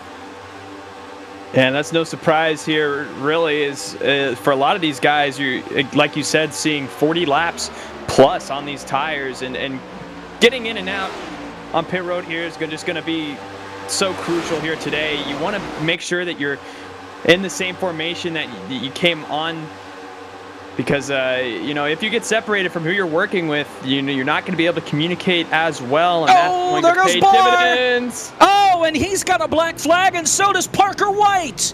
Alex Kolonix does as well. One car just missed pit entry and is sliding on pit road. It's Spencer Ray. This is the disaster pit stop right here. Barr, White, and Kolonix all with black flags, and Spencer Ray mowing the grass. And that will happen. If you have a rough pit stop here, then you're going to see Dalen Barr, Parker White probably off in no man's land, and they're not going to have that drafting help. And if we continue to go green like we have been for most of this race, then you're going to be off in potential danger of being lapped, and that has huge consequences on how you run this race. Oh, there's no way. Yeah, Matt Danson, black flag all the way. He sped 1.5 miles. Oh my gosh, he wasn't even close to making it. He was hitting 70 miles an hour when he got to the cone. Pit speed here, 60 miles an hour. If you're over that, you are in trouble. And Matt Danson, who had a strong car early in this race in the lead pack, he is going to be outside the draft because of speeding getting onto pit road. And again, just can't stress the importance here. You see Blake Reynolds off kind of by himself. And another thing here, even if you do have a clean stop, if you were to pit by yourself or maybe in one of these smaller groups, as you see Nate Stewart peeling down, Blake Reynolds as well, this whole group, Matt Spalding coming down onto the pit lane. If you're in one of these smaller groups, like you see this group of 3, then you're going to need a coordinated exit off pit lane to really get the full benefits of that draft. Looking on board, Cosmin Ionescu, who will have the lead after we cycle. Well, no, he won't. You know why? He missed his pit box. Oh, no. He's the 3rd driver tonight to miss his box. 2 of them were under caution. This one's under green, and this one's a lot worse because now he is pitting all by himself. Oh, and he just sped. He just sped like crazy. Horrible for Cosmin, your defending race winner. He's now got a black flag. He's going to have to sit in the box and think about it. Michael Guest will take over your race lead right about, when they hit the back straightaway here, because they got to get to Daniel Falkingham in the 054. They got to get to him and pass him yet. There he is. So Guest out in front of the field after stops. And that's a really tough break for the defending race champion here in Cosmin Ionescu. You see Michael Guest and Malik Ray back out front here, and again, this shows how crucial having a clean run of stops is, because they are now in control of this race and starting now to try to pick off some of these stragglers. Michael Guest is your leader, 56 laps complete in the Barr Visuals FTF 500. We'll step aside. We're back after this, here from Daytona on FTF.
We're back here on FTF. Your leader is Michael Guest. Lap traffic up here is a factor. Parker White, Alex Kalnick, Matt Danson, those three all sped on the pit lane, all came out together and have blended with the lead pack.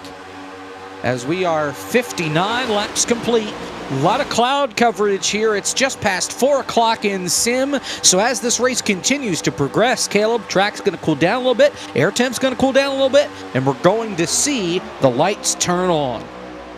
Yeah, and as those lights turn on, as you mentioned, that air temp lowering just a bit, these cars are going to get just a little bit faster. And we saw, we heard Pike touch pre-race on some of these setup changes. They've given this car a taller high gear to be able to bump each other just a little bit more before overheating. We saw that was a big factor in the duels last week, and having changed that just a little bit, I think we're going to see a lot more nose to tail bump drafting action here than we would have seen previously. I mean, the track changing is going to be so huge, especially for tire wear, which we saw come into play there at the end of that run as well. Another thing here with this main pack, as you said, that's blended from these guys coming off pit road, we've kind of got this effect where it's the top, looking 15 guys really in this main pack, and everybody else is just trailing off single file, either trying to catch up with them or just ride around at this point in the run. And I think right now with Michael P. Frisch at the helm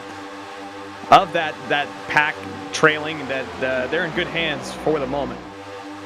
But I think at this point, Caleb, they're just trying to hang around, maybe just barely hang on to the draft. I don't know if they're necessarily trying to catch the leaders, just because this race has so much more to go. They're going to have to make more pit stops. So I think that they're just trying to ride around, have a touch of the leader. And maybe some of them care about the stage points that are coming up here in less than 40 laps. Otherwise, I think they're just riding around and waiting, just clicking off laps one at a time. Michael Guest back to the lead. Daniel Botafuco in that 13 on the bottom. He is the first lead lap car in that inside line. The 22, 011, and 30 all a lap down because of speeding on the pit lane. Actually, they are still on the lead lap, just barely. The tail of the lead lap right now. Chris Wetz, Dalen Barr, Jake Poulin, Cosmin Yonishu, they are all 1 lap down right now. Let's go to James Pike. Just a little nugget that I picked up from Jack Mace, who's been near the front of this field for Norse Force Racing for a good chunk of this More Visuals FTF 500. He made the point for the second time after pit stops that the bottom just does not go compared to the top, especially when everyone has just come out of pit road and they're on new tires. Now, we saw that change a little bit over the course of that last green flag run, but I think that's something we may be able to establish now. We can keep in mind that if all tires are fresh and equal, the outside lane is where you want to be. But does that change if we end up towards the end of this race and everybody's out on old tires? Or if we have people that come in with the late yellow and pick up fresh tires, and then maybe you have a mix? If everything's equal, the outside's the fastest, but will all tires be equal at the end? That, we'll have to wait and see what the answer is. I know the broadcast can't see my reaction to what just happened at the front, but oh my gosh. And they are still dicing like crazy. Michael Guest pretty much moved Kalinick out of the way on the outside line. Parker White still got in front of him. He's a lap down. Daniel Botafuco, though, gets a lap car in between himself and Guest for the lead, as now he's got the 30 and the 011 1 lap down. Trouble! There goes Noel. Turned off of David L. Brown. One car spins down to the bottom. It's the 054. And the caution's out for the second time. Ryan Nalraki is in it. Former winner of the 500. He got a piece of it at the very end. Falkingham was the car that got turned all the way down the racetrack in the 054. He made contact with Brian Mercurio, rather. Mercurio with a little damage on the front end of his car. And it's the caution flag for the second time today on lap 64. And we'll get a replay right here, but how big of a break is it for those lap cars that were hanging around at the front of the field? David L. Brown, Seth Knoll, the catalyst of this incident right here, and you see just a little bit of back and forth going to, I don't know, I think that was more of a racing deal than anything, just Knoll coming up just a little bit, David L. Brown going down just a little bit. That's going to cause our second caution of the day. But that's huge in terms of how this race is about to play out. We were riding around, and now all of a sudden we're going to have a restart. James Pike, downstairs. Yeah, there was a lot of talk between Dave Brown and Seth Noel, the both teammates at Nexus Esports, and they both, I think, felt like that was part of the air. That was a question of whether or not David got sucked down or Seth got up and got maybe a little bit loose off corner exit, but they were both sort of debating it. Don't really think they blamed one or another, just some of the effects of high-speed racing. Meanwhile, everyone else coming down pit road, it's only been about maybe 10 to 15 laps since we had that big round of pit stops at the end of stage 1, so we could have a few differing strategies in play, especially since we only have 7 sets of tires available in this race. If you want to save something for run at the end, maybe not the worst idea to conserve, but then that hurts you over the course of a long green flag run if we get that, so we'll see how it pans out. Nathan Rabideau, the first driver off of pit road, and it looks like a lot of these drivers amongst the top 8 all in for 2 tires or less. The first driver I see that took 4 tires and got out of his box, that tandem of Malik Ray and Michael Guest for Dead Zone Racing, who have been so potent throughout this race so far, they roll off of pit road and should be scored when we get back to green flag racing 9th and 10th. Go figure. Those two stuck together in this race like a cat on Velcro. Daniel Botafuco is your race leader. He pitted and took fuel only, just beat Rabideau off the pit lane. Only 2 cautions through the first 65 laps, Caleb, and this puts everybody in the window here to make it to the end of stage 2, which is lap 100 on fuel, but you're not going to be able to make it much further past that point. Yeah, and another really interesting dynamic that I've been looking at here is looking at some of these guys that aren't necessarily going to be running full-time for points here, for running for a championship, but rather just running for the race win, if we're going to see any differing strategies between those main 2 groups. Because if you are one of these guys that's just here for the win, then what is a stage win really going to mean for you? You're here to be there at lap 200 in first place, not, lap 100. So looking around, I think we are going to see some differing fuel strategies just based on who's here trying to points race and nab a win along the way, and who's here to claim the big prize at the end of lap 200.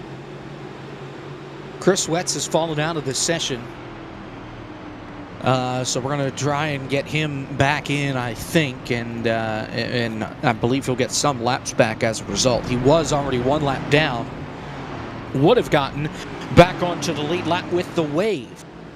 He is now the only vehicle that is a lap down. Everybody else just got waved back onto the lead lap. Matt Danson was your lucky dog. And you got Parker White, Alex Collins, Dalen Barr, Jake Poulin, Wyatt Tinsley, Cosmin Yoneshu. They are all waved around, and Chris Wetz is coming back into the session. We're half a lap away from green here at Daytona. Again, the end of stage 2 here at the end of lap 100. So we'll have, math is hard, 43 laps to the end of the stage. So we're actually just going to be short. No, I'm not doing the math right. 33 laps. Whoops. Just incredible math up here. Great math skills displayed by the booth. This is the crap you come to expect here on FTF, week in and week out. If you don't believe me, come back next week, or in 2 weeks, rather, when we're at Auto Club. It'll do it all over again. So it's Botafuco and Rabideau on the front row. Botafuco, rookie to the series this year. As far as Rabideau's concerned, 35 starts last year, playoff driver, 3 top 10 finishes, but a rookie here in the 500. Green flag, 33 to go to stage number 2. And again, a few familiar faces up here at the front. Michael Cozy Jr. down there in 3rd. Last year was actually his first full-time season as well, so he's had experience here before, but not as much compared to some of your other veterans that you would expect. Looking around at this top 5 right now, it is just a ton of inexperience, and I think that's super interesting to see how they'll maybe adapt to being around each other. Either way, rocketing off into turn 3 here at Daytona. Here comes Michael Cozy Jr. on the bottom of the racetrack, pushing Rabideau out in front. Logan Helton in 3rd. Here comes the 99. Help from the 63. Help from the 75. And Michael Cozy Jr. leads it at the start-finish line. as I mentioned earlier tonight, former Firecracker 400 champion. Won here back in 2021. There was no Firecracker 400 last year, but we'll see if it happens this season. In 2023, it's all single file, the first 6 cars on the outside. And again, so many good plate racers up here at the front. Obviously, Malik and Michael have been up here. Cozy's a great plate racer, as told by his long list of accomplishments here on the plate tracks on iRacing. Looking back, Zach Novak as well. Nathan Rabideau, we know is strong here. Nate Stewart. Looking back through the field, Derek Justice, Ryan Doucette. I mean, there are just lots of contenders here that, again, may not be showing their faces right now, but come lap 200, they certainly will be. But right now, up at the front, Jack Mace and Logan Helton have taken off. Corey Carpenter and Zach Novak as well in this top 5 right now, looking for places to go, kind of scrambling. This outside lane has huge momentum, as here comes Michael Cozy Jr. with Botafogo all the way up to the lead in turn number 3. Huge run. He drops to the middle, abandons Botafogo. Here comes Ray and Guest. No, they go to the outside line to help Jack Mace and Corey Carpenter. So that 13 is left all by himself in the middle, trying to side draft off the inside line and find a space in line. But it is sealed shut down at the bottom of the racetrack, and Botafogo is going to lose several positions. Contact back outside the top 20. Liam Rabideau saved it. Good gracious, I don't know how they did that. I mean, again, that was as close as you get to a wreck without having one. I mean, 2013 Daytona 500 with Casey Kane and Kyle Busch. Anyone with how that was starting? Casey Kane and Kyle Busch, 2013 500?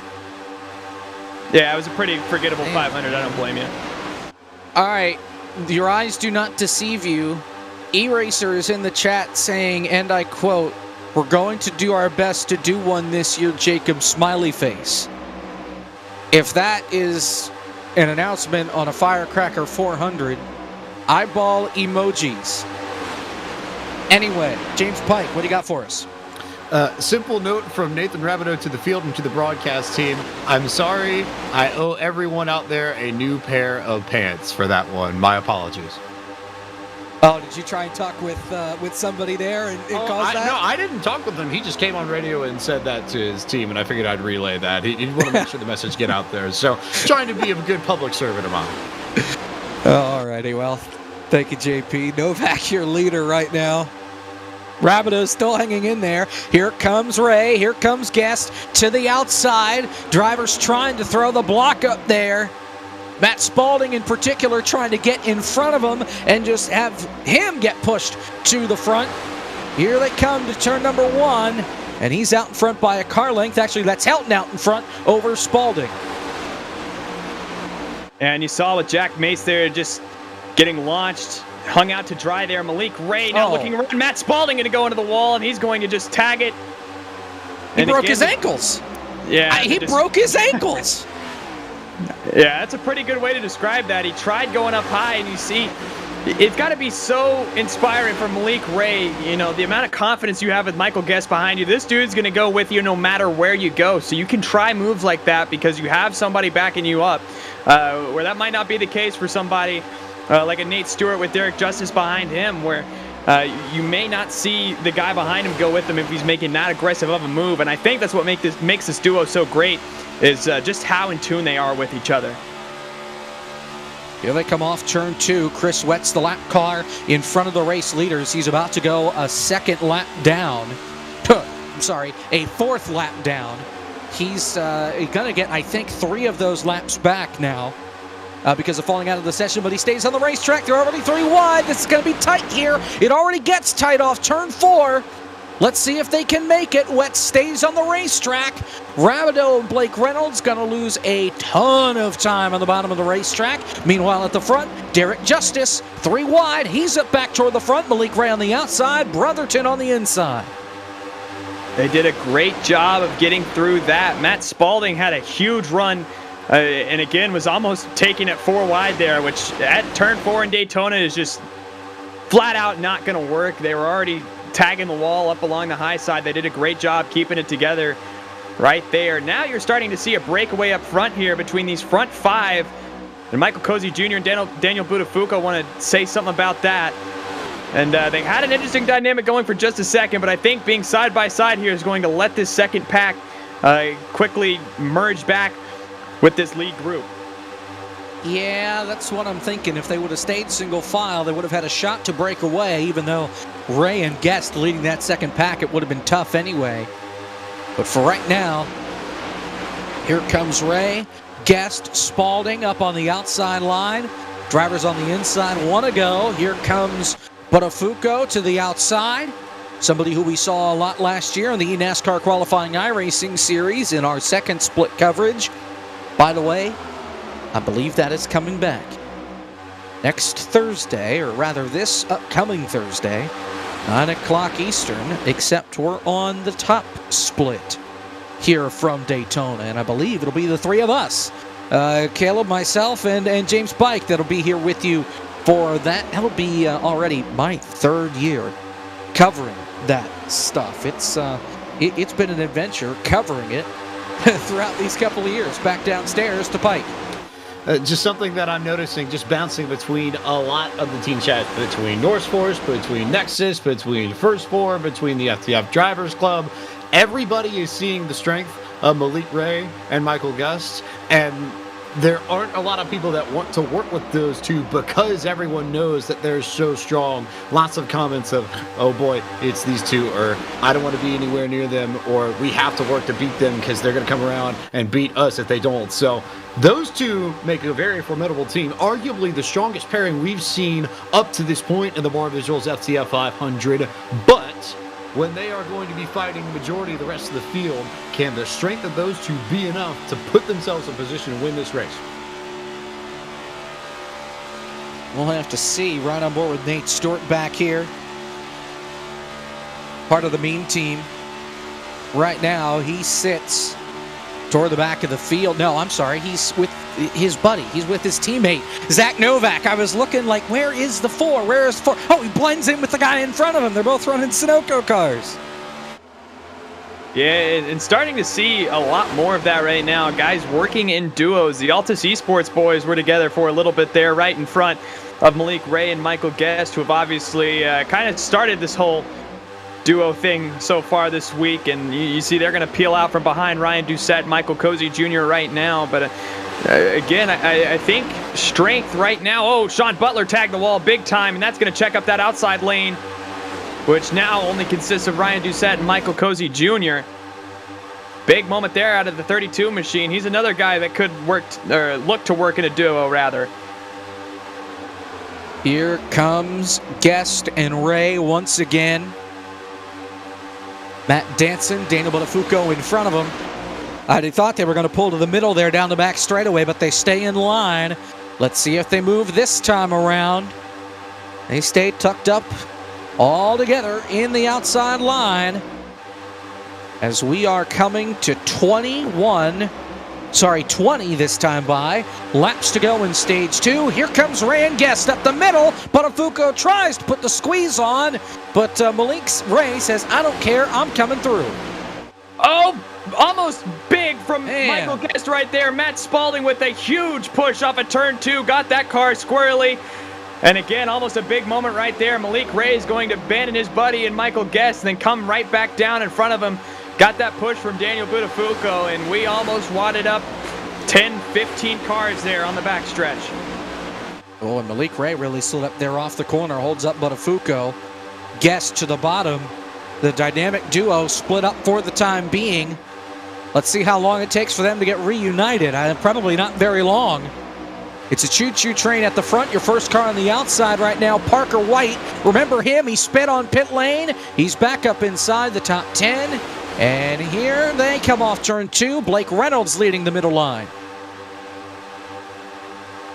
And you're starting to see right now, you see Malik Ray let Michael Guest in. Seth Noel going to abandon that top lane, and they really dissipated there in terms of their energy. They lost a few cars, and that can make or break how much drafting help you have. And you see now, all of a sudden, Ryan Naraki, who was leading that outside charge, all of a sudden has no help.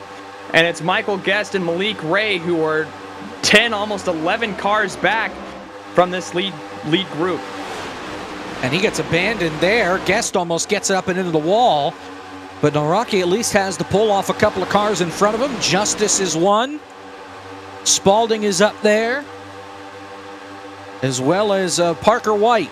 But now here comes Guest with the help from Ray up the middle, trying to go 3 wide. So far, so good. But here comes Matt Spalding. Puffer Zone Racing, rise up, coming off turn number 4, looking for the lead. And that group working well together right now with Zach Novak, Nate Stewart. But here comes through the middle line, Michael Guest and Malik Ray once again. And it's really impressive to see how they're able to use this middle lane. We haven't seen it much throughout FTF Speed Weeks so far because of the new aerodynamic changes where this side draft is so important. It's almost like a tide going back and forth, up and down. And it's really made this middle lane almost just completely not viable, but they're at least trying here, Malik Ray and Michael Guest right now. Down the back straightaway, that outside line just continues to roll. By the way, an update on a former 500 champ, Michael P. Frisch, 40th, way at the back of the field. He's got the last year's winner, Cosmin Yonishu, right behind him. Just staying safe and out of trouble. Spalding, your leader. Inside 20 to go in stage 2. Naraki leading the bottom side of the racetrack.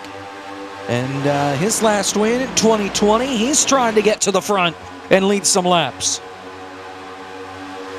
And again, another veteran of this series, and Ryan Naraki, he's just so familiar with everybody around this community itself, and that experience showing here as he's trying to take the lead on the inside with Zach Novak's help, and those two are going to break away in a mini tandem of sorts. A little bit in front of the field. Going to come back once again, and that's what's so much fun about this form of racing. It's really, I feel like a blend of the traditional pack racing element, but you also get that tiny bit of tandeming sprinkled in where you're able to just pull away you and one other guy. That's an onboard here with Blake Reynolds, a retired Coke Series driver. He sits right now. Well, he's still dropping back.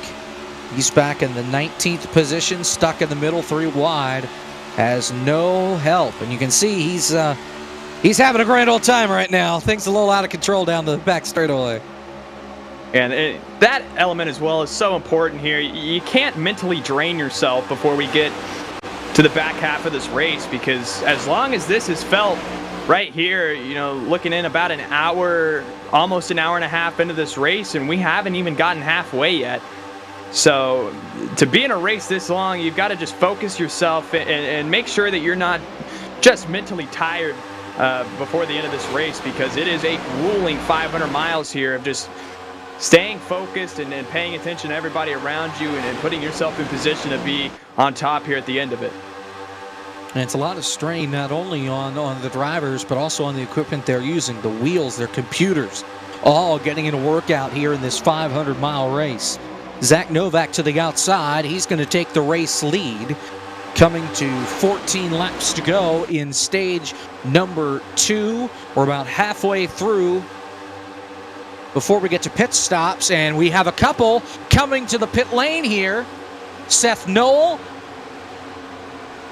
Brandon Hawken is in, Nathan Rabideau, Logan Helton, David L. Brown downstairs here to James Pike, busy on the pit lane. This is planned. This is all from Nexus Esports. This goes back. They were trying to pull this off at the very beginning of the race, but the thinking here is if you short pit now, you should be able to naturally fall on pit cycles to the end of the race. So this may take out one stop. If this goes green, advantage Nexus. We'll just have to see if we get a lot of green flag racing over the course of the next 110 laps or so or not. But that's the thinking. If you pit now, you can go all the way to the end and you'll land on about lap 40 of your cycle right as we get the checkers at lap 200.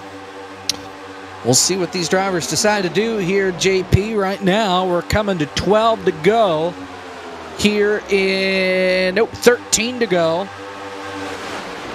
here in stage number 2. Guest down in front. He goes to the outside to pick up his buddy in Ray. Here's Novak and Noraki on the bottom.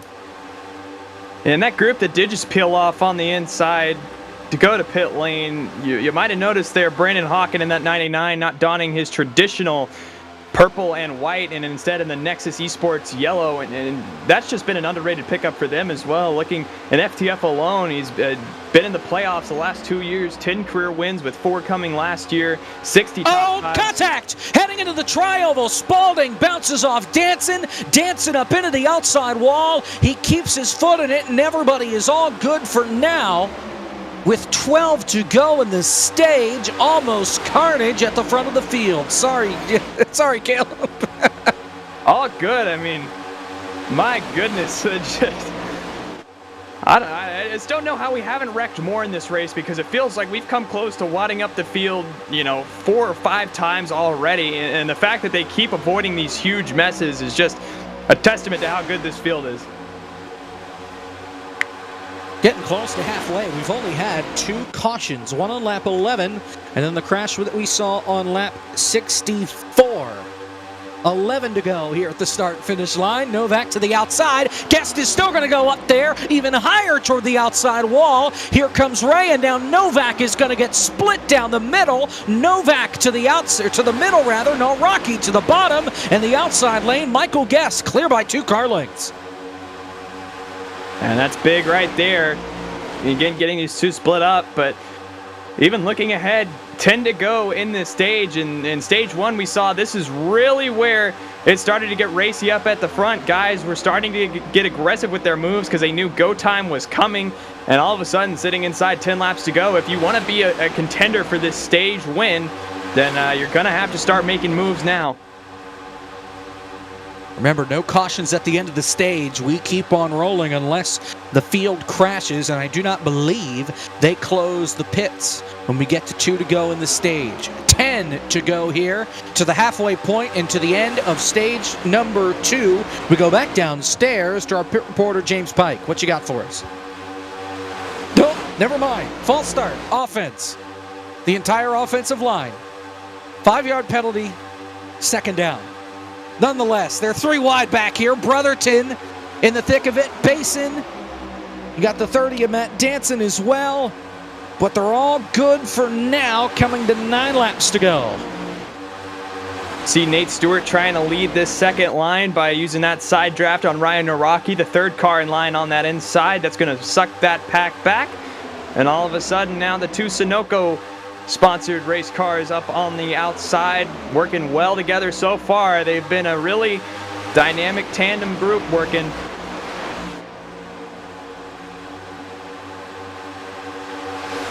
Here goes, and that's 007 back up to the outside. Oh my goodness, they are driving crazy right now.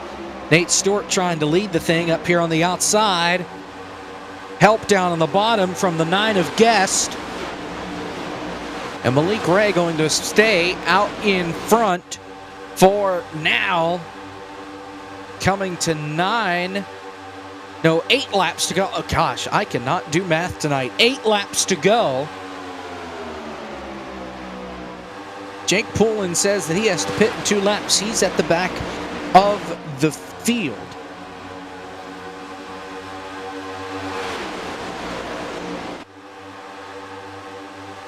And again, that's that latest caution that's really thrown a wrench into things here, where we have 2 split strategies, where you see this main pack is kind of all in one, and then you have guys like Jake Poulin who are probably not going to be able to make the end of this stage.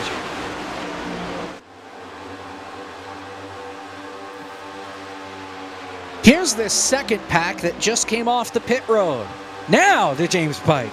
Yeah, because this is a continuation of the strategy that all these Nexus esports drivers are using. Again, this is thinking if you can clear yourself and give yourself a buffer for potential green-white checkers, you'll be able to essentially save one more pit stop here, especially if these drivers don't get trapped a lap down. So all these drivers are working together and cycling. You'll see it over the course of a lap or 2. Logan Helton will pull out here. Brandon Hawken will take control of this group. Helton will drop to the back, and then they will cycle about every 2 turns or so to make sure that the driver in second... Trouble, turn 3! Derek Justice turned around, Dylan Basin, Zach Novak into the outside wall. Cars stacking up and crashing, getting into the corner, go on the brakes. Jay Cook goes around. Zach Novak comes to a stop on the apron of turn 3 and 4. Another multi-car crash in the middle of the field with 7 to go in stage number 2.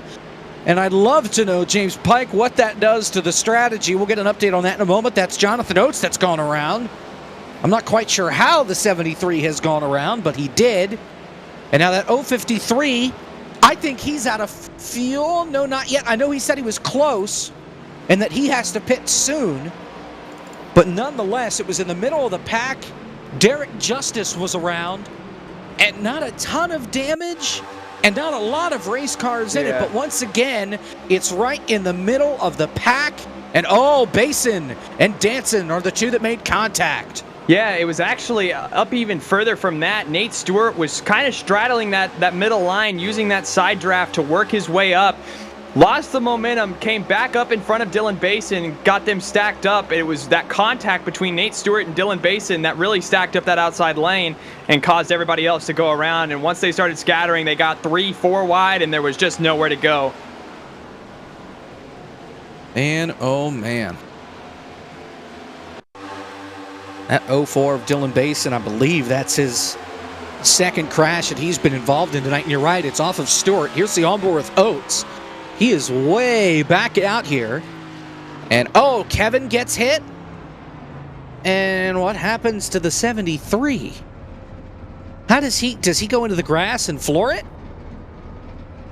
Or so Basin stops. Oh, it's the transition that got him. Oh, no. Stepped on the gas on the banking, and he was going too slow, and he slipped around.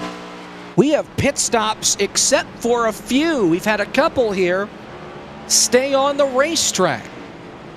Well, Jacob, you wanted to answer the question of what does that do to their strategy? It does exactly what I expected it to do, which is that all the Nexus drivers have stayed out on the racetrack, and they will assume control of the lead pack when we go back green flag racing. So, you get control of the field. I'd say this is... It's not necessarily the worst thing in the world for them to work out in their favor like this, and now they get all the track position. Their tires might be a little bit more worn, but if there's a place where that doesn't matter as much, Daytona is top of the list. And yes, we've seen it play into things at the end of green flag runs, but I think if you're Nexus, you'll run with this. You've sort of made your bet at this point, now that you were so far behind when we were under the green. So you take the track position, you try and control this field from the front, you try and marshal things the same way we've seen Malik Ray and Michael Guest in particular do so well up to this point in the race, and go from there and just see what happens. See what happens, we will. When we get the restart, the final couple of laps of stage number 2. We're back in 90 seconds here on FTF from Daytona. Brandon Hawken, currently your race leader.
Back here on FTF from Daytona, Brandon Hawken, Nathan Rabideau out in front.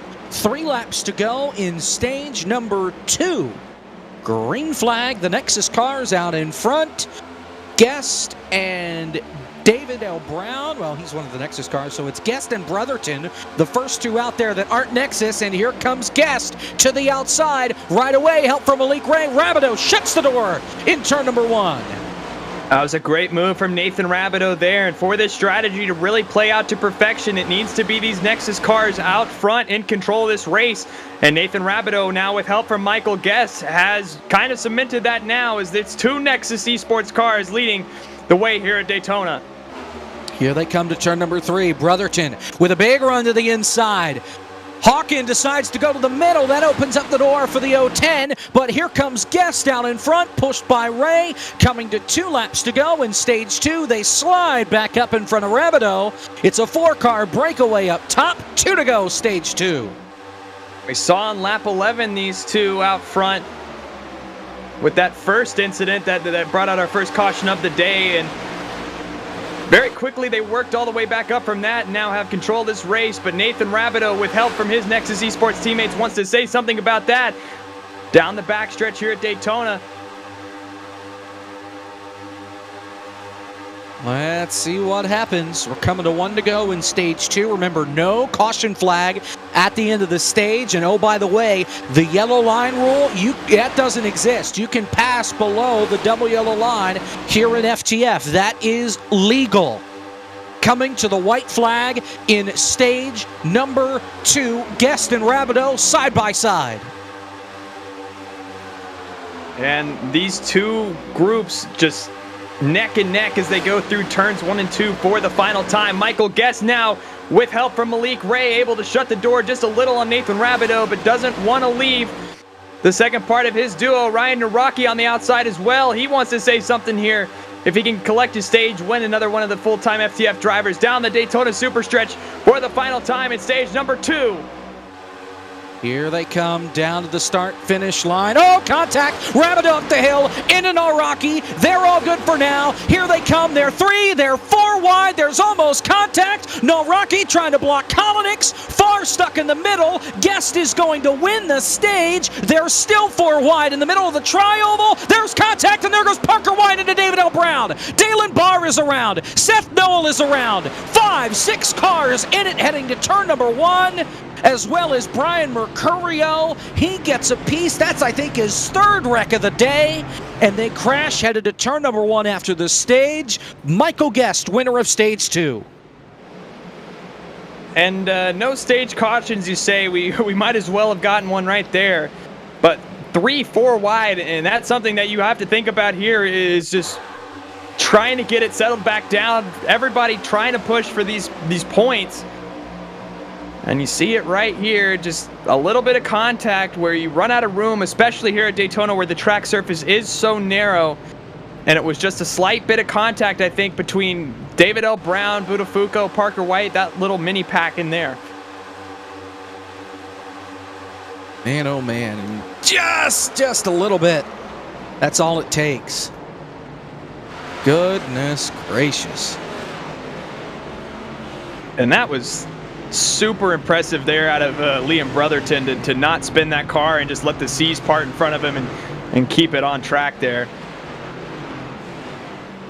So Michael Guest started 6th. He wins stage number 2. He finished 16th in last year's Barr Visuals FTF 500. That's his best finish in this race. And remember, it was Parker White that won stage number 1, the rookie. Even though he ran a couple of races last year, won at Texas. And still a rookie this season. Had a couple of poles as well.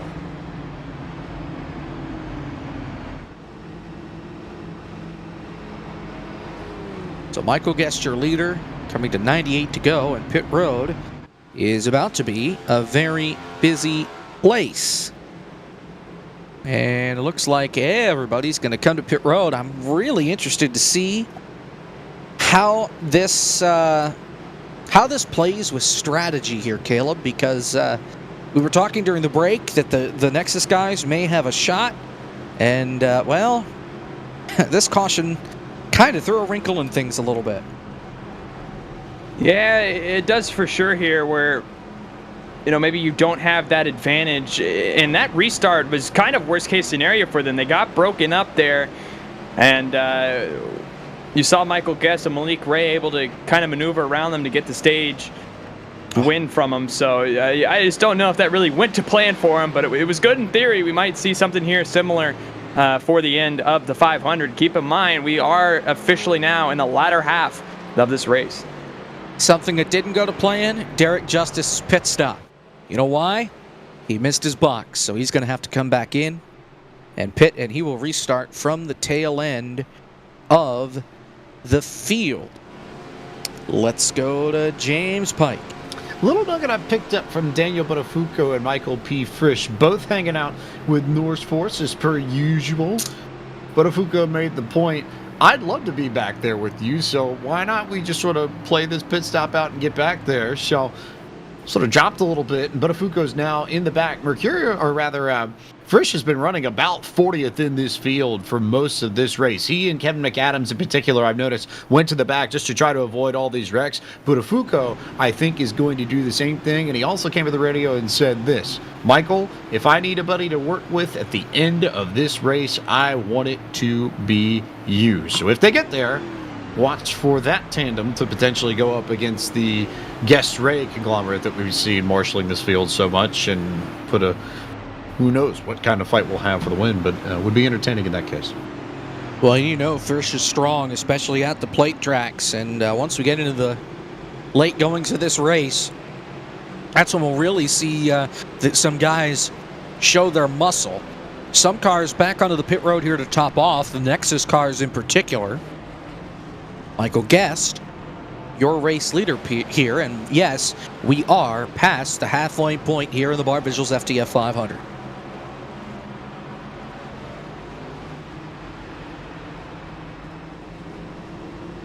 And back up at the front here with Michael Guest, Malik Ray together, obviously, Alex Kolnick, Blake Reynolds on this outside lane. These restarts are so important, and especially with how many we'll probably have here in the next 97 laps. Getting this practice in on restarts is going to be so important, because you're going to want to be able to hang with the guy on the inside who is the control car here in Michael Guest. If you're a guy like Alex Kolnick or Blake Reynolds or Austin Farr on back, getting this practice in for later in the race, because again, we could have a position here where you have a late race restart to take the win. It's just so important, and it can't be stated enough how important the practice is.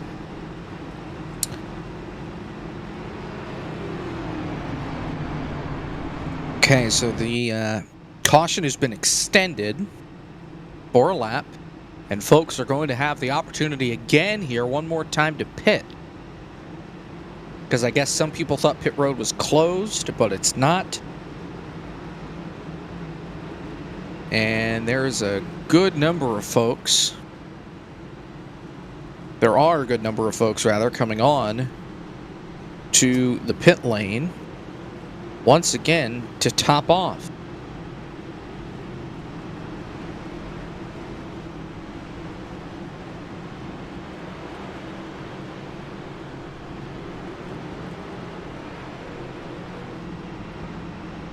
Do you think, Jacob, with these cautions, that we might see anybody just even attempt to kind of split this last 100 laps in half?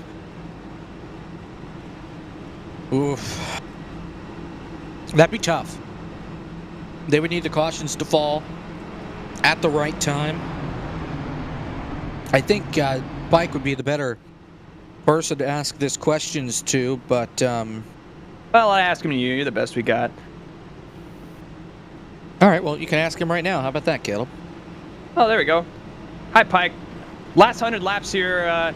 Do you hear any chatter that maybe we might see somebody try to split this down into one stop? I mean, we saw him kind of pushing that 50 mark. It'd be tough, but do you think it'd be doable? You'd have to get cautions immediately. That's the first thought I have in my mind. You'd have to have about 3 or 4 cautions, and they'd have to fall at the right times in order to do it. You'd have to get about maybe 2 or 3, I think, minimum between now and lap 150, and then another 2 to 3 at the end. What I do think is interesting, though, is that there were a lot of drivers from about 14, 15, it was about Nate Stewart on back, that came in and topped off for fuel under this yellow. So everybody at least trying to build in a buffer. If you don't have the track position, then get a little bit more fuel, give yourself a little bit more breathing room. It's a plate race, track position doesn't particularly matter per se. So that might be something we need to watch as we get going here. Only 5 cars restarted on the outside line. I don't know why, but we're back to green. That was a weird restart. Yeah, it's all right. Weird things have happened here in Barr Visuals FTF Cup Series. Once again here, you see Guest and Ray on that outside. They really capitalized on being together there, jumped up in front of Kolonix and Reynolds, and now on this inside, Falkingham, Brotherton, Danson are the leaders of this inside pack. And another thing to keep your eye on here, despite it's felt like we've had 3 or 4 big ones, but every car that started this race, all 45 guys that started are still on the lead lap. So everybody that took the green flag has a chance to be first when they take the checkered. There's still a long way to go here. 106 laps complete. 3 wide at the front of the field. Kolonix on the outside. Guest in the middle. Falkingham down low. 3 wide. 3 rows deep as they come off turn 2. 94 laps to go, and the way they're racing up at the front, you'd think it was 4 to go. Kolonix, Reynolds right now, they split up from that draft group they were in, and now all of a sudden, Blake Reynolds, Michael Guest, and Malik Ray rocketing out front. Daniel Falkingham back in line with them as well. Ray and Guest going up back up to the top, and now Reynolds left out to dry on the inside lane, and it's going to be at the line Michael Guest who leads that lap. No help on the bottom for Blake Reynolds. He is abandoned right now. First car to help is Falkingham. They're 3 wide toward the middle of the pack here. 1 car stuck in the middle line and just really has nowhere to go. Believe that's Austin Farr, and it is. And he is dropping far through the field. Now he has some help. Dylan Basin comes to his rescue down the back straightaway. And now here comes Wyatt Tinsley. Remember him? He had some damage earlier. He's up the middle. Brotherton to help him. Now they drop to the bottom. Guest leads all 4. Another big moment there between Kolonix and Ray. He gave him a huge shove just on that transition from the exit of turn 4 onto the straightaway here, and could have been big, but they keep it straight up here at the front on board right now with Wyatt Tinsley. He has help from Liam Brotherton behind him. And Tinsley, again, has had an uphill battle so far this race, but 92 laps to go, and he's worked his way back up inside the top 10, almost top 5 at this point. And if he can just keep his head on his shoulders here, he's in a good position come 92 laps from now. That's just it. There's a long way to go. Kolonix gets shuffled out of line 3 wide. Has no help up top. Guest and Ray in the middle, which is really the outside at this point. Cozy there as well. Logan Helton up there in the 63. And here comes Guest looking for the lead. He's not clear, and he's going to get stuck in the middle. And you see Malik Ray dropping back to not leave his teammate, but I think that's going to hurt Malik Ray. They do know that both of them can work their way back up through this field, but all of a sudden this dynamic has changed. They're scattering up at the front as well. Logan Helton down to the inside of Michael Cozy Jr. Dalen Barr move him into second place. Matt Danson. Oh, Spalding in the wall. Spalding got Cozy, put Spalding in the wall. Cozy gets loose. 3 wide off the corner. I think they're somehow going to hang on, and they do at the front of the pack, at least for now. Now they're 4. Spalding and Cozy get split. Oh, and Malik has to back off, but Spalding gets in line. Cozy now has no help because of the gap to let Spalding back in line. Let's go downstairs to James Pike.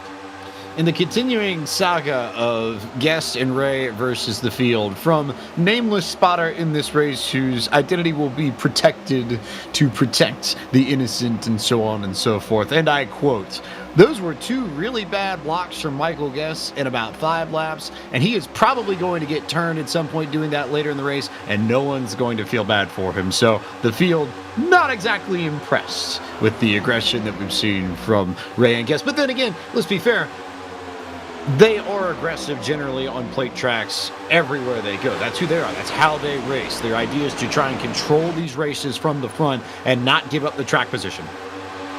No doubt about it. Dale and Barr just had a heck of a lap. Caution's out. They are wrecking in the back of the field. Jordan Worth is around on the apron in turn 2. And Zach Hudson is off the pace in the 022. So at the back of the field, there's calamity. And it's the 5th caution flag of the night. And it was those 2 cars in Hudson and Worth getting contact, and I think Derek Justice may have gotten a piece as well, trying to avoid. You'll see it right there. Nate Stewart almost gets... What? Oh, that's a weird-looking accident. Going to need to get that again. Nate just came on the radio and said that he got a big push from Nick Roten, and so that may be where that all started, because Roten had a little bit of a gap between him and the machine of Nick Miller that was behind. So Roten gets into Stewart, who then gets into Hudson, who then spins up and collects Worth. Man, oh man. One more angle. This is on board. Back here with Justice. And just nowhere to go. Takes a little punch in the mouth. But he gets it rolling. So, caution number 5. Blake Reynolds is your race leader with 88 laps to go. And Jordan Worth has a lot of damage to the front end of that 97. And that was just, again, wrong place, wrong time with that checkup, and just not a lot of time to react there. And especially you saw on that onboard with Derek Justice, just, I mean, in his case, no time to react. He went from driving cleanly, being fine, to all of a sudden there was a race car at a 90-degree angle in front of him. So tough break there, and pit stops. And again, everybody onto pit lane. Little surprised here that we didn't see at least one car stay out. But then again, you pit here and you're in a better chance to make it to the end.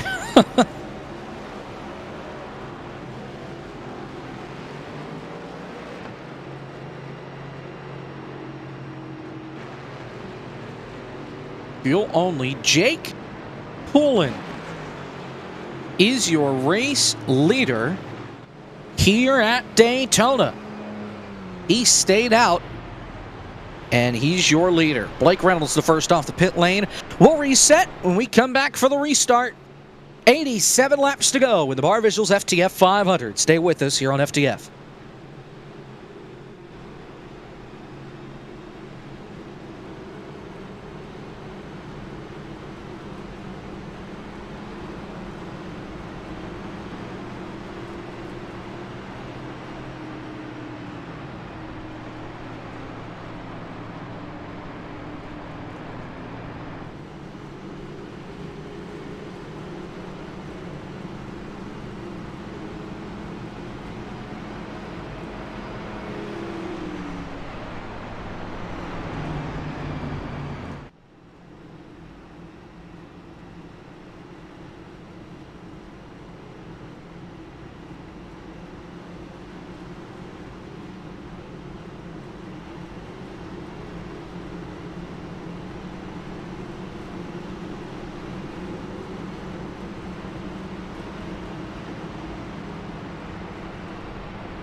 Back here on FTF for the Barr Visuals FTF 500, the 8th annual, by the way. I said 7th in the Open. That just proves once again that I can't do math.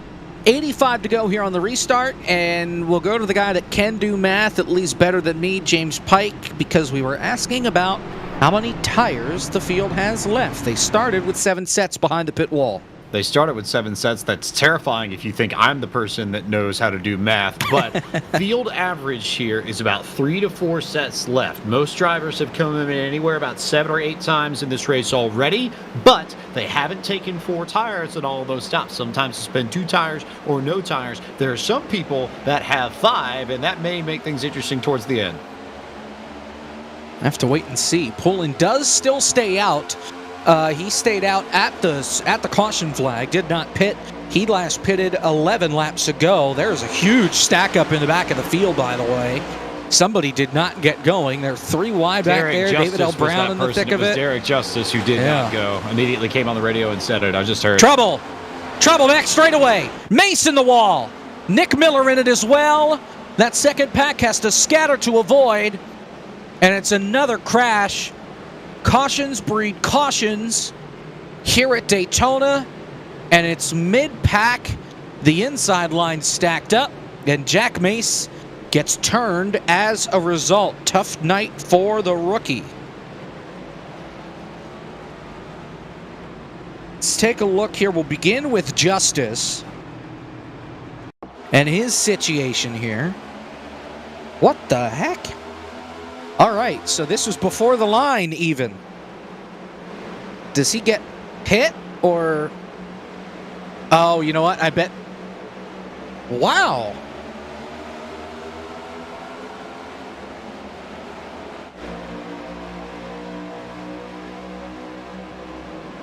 So then up here, you've got the contact here. Watch the inside line, because they're all just going to check up.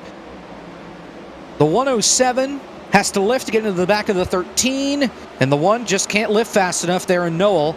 Back up into Nick Miller, and a lot of damage for that 19. Hits the 107 again. And trouble for the British Motorsports Jack Mace. Rookie in the series, rookie in the 500. Finds trouble on lap 116. Back to James Pike. Yeah, a note from David Brown and the folks at Nexus. They just said immediately, Strat is dead, we're coming down here. So they're going to go back on the regular strategy with everybody else as we see some action towards the front of the field. A few drivers deciding whether or not they're going to stay in or rather come down pit road or stay out. But for Nexus, that alt strategy that we saw them on earlier, they are going to go off it now. Well, it was... nice while they thought of it.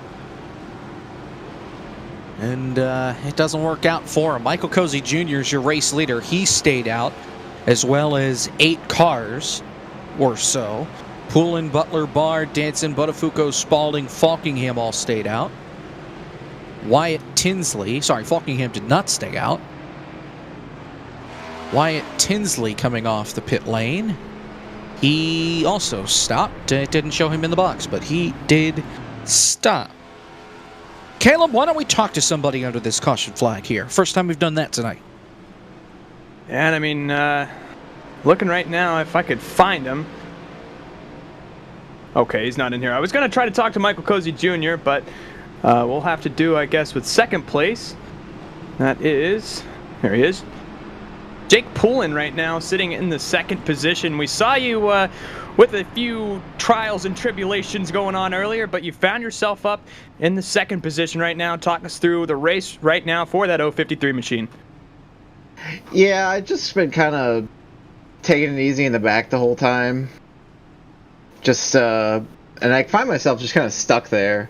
So I'm just kind of throwing the strategy here just to get a little experience what it's like up front. I definitely cannot make it on one stop here, but I'm just seeing if I can maybe lead a couple laps, get a few dollars. Yeah, and I mean, we saw you on that fuel strategy, staying out these last few cautions. I mean, I don't know. Do you think if the cautions fall the right way that you might be able to pit on cycle and stay up here? Oh, yeah. I mean, we could just have 20 more caution laps, and I could still make it on one stop. So I still got like 15 gallons in the tank, so I'm not that bad on fuel right now. All right, well, that's the 053. We'll let you get back to it, get strapped in, and ready for this restart. That's Jake Poulin. Back to you, Jacob. Those numbers on the left side of the car, man. Oh, my gosh. Sorry. He's in the 053. The numbers on the door say 530. Can we get a Fox Zoom? Yeah, here we go. Yeah, see what we're doing? You can also see all of our contingency sponsors for this season, but what are we doing? Pick it and stick it. Michael Cozy Jr. All right. We're coming to 81 to go on the restart. And I think the reason he's got a 53 on the car, from what I was told, is because he is, him and Melillo are going to pretty much be going back and forth. And since he would take over the 53, if Melillo can't make it, or Melillo would take over the 053, if Poulin couldn't make it and was admitting or whatever, that's why he went from the 00 to the 053. But gosh, that thing is goofy looking. Yeah, also very interesting that he has the 0 blown up on there, so it looks like the 0 car, not the 53 car, which is usually what happens when you're running a triple-digit number. But interesting either way in the blue Brandt machine. Another creative choice. Yeah, decision. How about that? All right, 81 to go. Cozy and Poulin on the front row. Let's see if we can make it to the back straightaway this time. Green flag.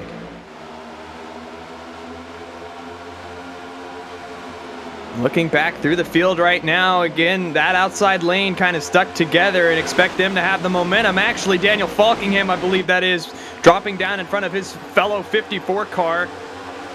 And Kolonix all the way out to the third lane. Not going to be very viable there, though, and now the inside lane still formed up together, and we're starting to get dicey up here at the front once again. Lots of shoveling. Shoveling. How about shuffling? It's not snowing in Daytona. Sean Butler. Leader Collins gets turned. Can he save it? No. There goes Reynolds around off the bumper, and Nate Stewart. Caution's out, and everybody kept it straight. Are you kidding me? I take back everything I said on the prior cautions. That's as close as you get to a big one. The fact that they even threw the caution out because they thought it was about to be huge. You have a car sideways in the middle lane with an entire pack around it. The fact that they kept it straight, unbelievable here on lap 121. We'll get the replay right here for you, and it all started with Alex Kolonix in that 22 machine. We saw him go out to that outside lane. He goes down in the middle, doesn't have the real estate. Budafuco's there, just gets hooked, and Brotherton does a great job of avoiding it. Blake Reynolds as well. Nate Stewart, Zach Novak involved in that, and back throughout the field as well. Again, just did a great job not having any secondary accidents from that either.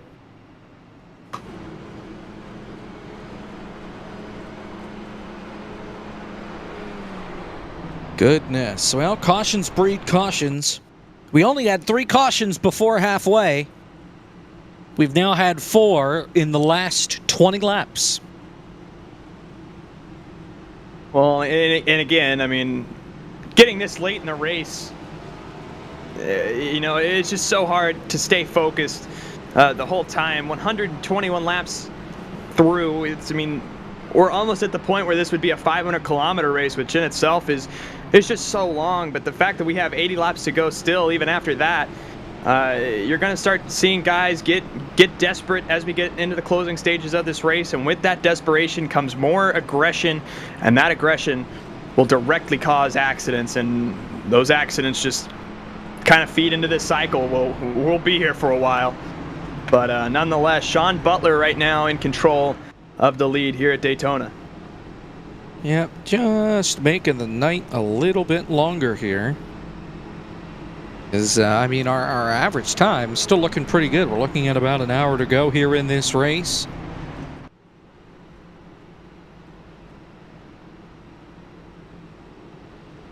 But Sean Butler is your race leader. And Caleb, why don't we talk with one of our drivers here, maybe former 500 champion perhaps? Yeah, and we're again trying to get him pulled up, but running in 10th right now. I actually don't. Where's our producer, Zach? He's supposed to be moving people in. I thought you said that you saw him in the Discord. He was on cams. I don't know where he went. But he's not in the Discord. Incredible. All right, well then we will not be talking with him. Let's try, yes. We'll move him up here. FTF in shambles. There. And here we go, Wyatt Tinsley. Better if we don't top off. Yeah, there's Wyatt Tinsley right there, running in the 13th position right now. Had a really close call with that accident in the middle of the pack. How are we feeling right now? I'm good. I can't. Hello. Hello. I didn't even know I got dragged. I didn't hear anything because my streamer mode on. I'm doing good. We're got 3 minutes of damage early on, and we're just kind of fixed it, and we're kind of up here now. I mean, we're hopefully gonna win the thing, but it's just been kind of crazy up here, and we keep wrecking. I want to race because I finally got my car fixed, and we're not racing. So, yeah, it's been good. Been a lot of fun. Other than me getting wrecked and sitting around, but I think it's better that I sit around than wreck again. So, yeah, appreciate y'all broadcasting and everything. It scared me a little bit. Yeah, and we saw you early on there, kind of towards the back. Was that more strategy or just kind of a result of that damage that you had? I had 3 minutes of damage. Every time my car was about 20 degrees to the right, and I was wrecking down the straightaway. So, yeah, overall it's been fun. It's got 70 more laps. Long time. Yeah, we topped off on fuel. I think we're good to go on fuel now for one more stop. So, go run it. Race it. Either way, Wyatt Tinsley right now in good spirits. He feels good about his chances here to try to take home the Barr Visuals FTF 500. Good luck to you, and we'll let you get back to it here on the restart. Thank you. Can you pull me back? Yes, sir. If I can figure out where you were at. Hold on. NFR. Force. Yeah, if it would let me scroll down. Let me do this. And there it goes. All right, cool. So that was Wyatt Tinsley. We're getting ready for the restart. Sean Butler, Matt Danson on the front row. And Falkingham, Spalding, Cozy, AJ Green. We haven't talked about him much tonight. Farr, Ray, Buttafuoco, Poole. Your top 10, green flag. And again, like you alluded to, some fresh faces up here. Spencer Ray, another guy that's familiar here in FTF that we haven't quite talked about here tonight. John Poole as well. Jack Mace, we just saw go around a few incidents ago. He's already back up in the thick of it. 77 laps to go, and right now it's a dead heat between Matt Danson and Sean Butler. Butler with help from Falkingham, and that inside lane is going, but here comes the outside. They have just a bit of a run, and it's still side by side as they go down the Daytona Super Stretch. Here they come. Headed to turn number 3. Side by side at the front. Zach Hudson parked the car, I think. He was trying to catch up to the field. He came off turn number 2 on the apron, pulled off, and then towed. Not sure what's up with the 022. The rookie who made it through into the tiny text into this race finished 4th. 3 wide here mid-pack. Danson gets a big shove from Cozy after Spalding abandons him. Sean Butler, your leader. It's a 5-6 car breakaway at the front of the bottom. And looking right now, as you said, this train going on this outside lane has to get grouped back up, and who better to do it than the Altus Esports boys of Matt Danson and Michael Cozy Jr. We know they work super well together. Stage 1 winner Parker White, we saw he had that speeding penalty after he won Stage 1, and it put him in the back. All of a sudden, he's back up here in the thick of it on this outside lane, maybe in a position to put himself back up at the front. Matt Spalding's here, Liam Brotherton's here. This outside lane, it has talent. They just have to get grouped back up together. Here comes Buttafuoco to the outside. Side by side for 3rd with AJ Green. Looking for more. He's got Zach Mace behind him. And of course, Mace, remember, was involved in an earlier accident. He's had a strong car all night, though, and here he is back up inside the top 10, trying to shove that 13 to the front of the pack. Butler leads, Falkingham on the bottom, AJ Green 3rd. And now this outside lane has help. Jay Cook as well in the 7th position right now. We haven't talked about him much tonight, but he's the 3rd car up on this high lane. And again, these guys just have to get used to working together. You got to not be scared of pushing the guy in front of you. in these next-gen cars, they can take a beating, and you see it right now. Logan Helton with a big push to Wyatt Tinsley, who we just talked to.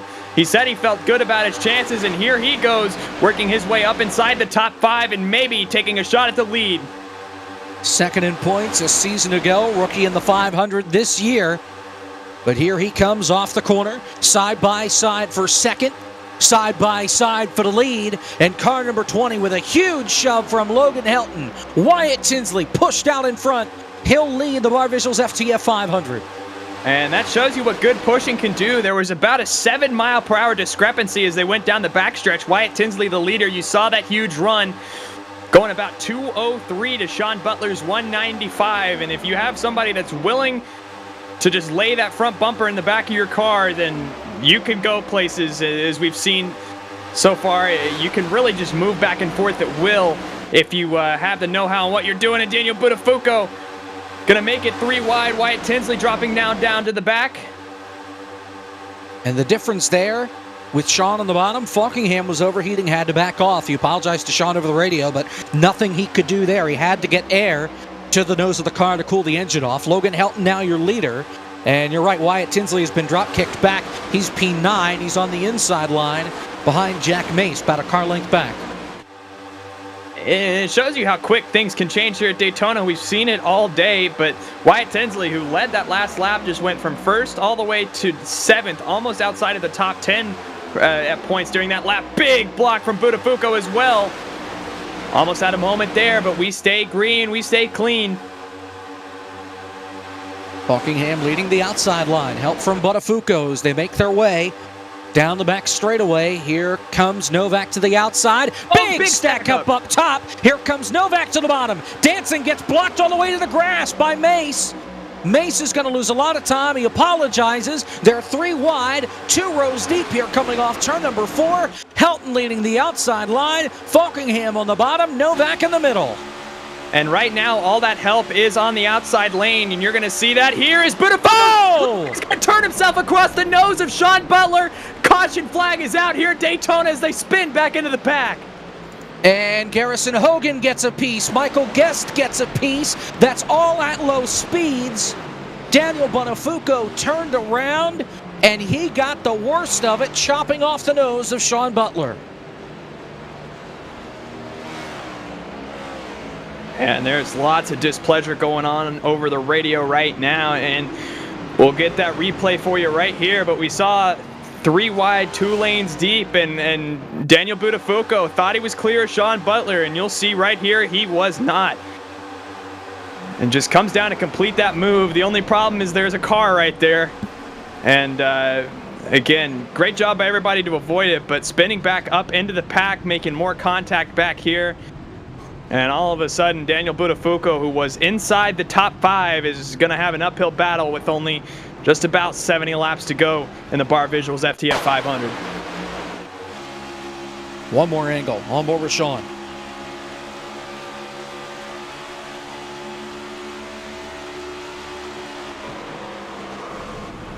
He's okay for the most part. He comes back up and probably scares a lot of folks, but I think he kept it clean. I think he got a little contact from Corey Carpenter in the back end, but otherwise, he was all good. Downstairs we go to James Pike.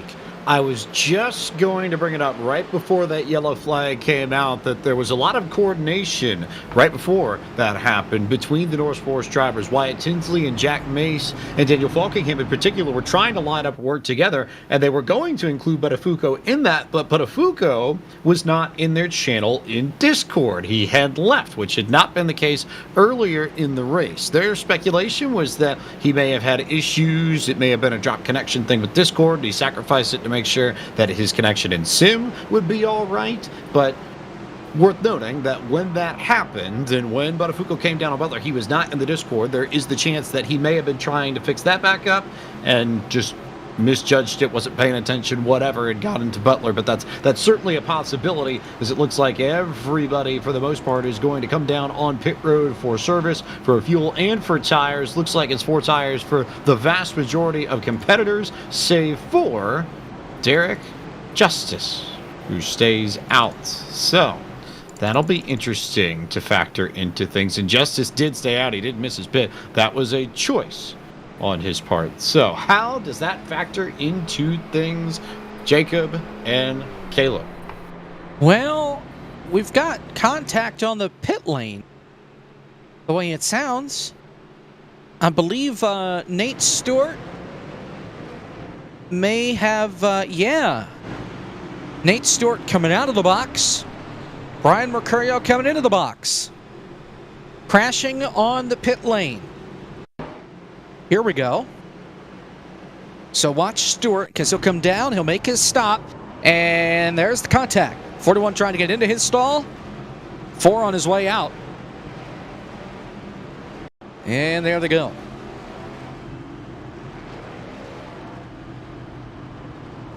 Right there.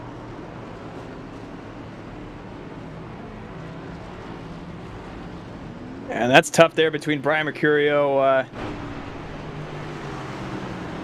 Again, mistakes that you can't be making at this point in the race. You know, early on, you have a little bit of a buffer zone where you can make those mistakes and work your way back up through the pack, get a feel for the race car. We're starting to approach that zone where if you make a cataclysmic mistake like that, your margin for error, your time to recover, not really going to have a lot of work to work with, there. But nonetheless, an uphill battle for sure between Nate Stewart and Brian Mercurio. Definitely not what they needed there. Not at all. So we're under caution number 8 of the night.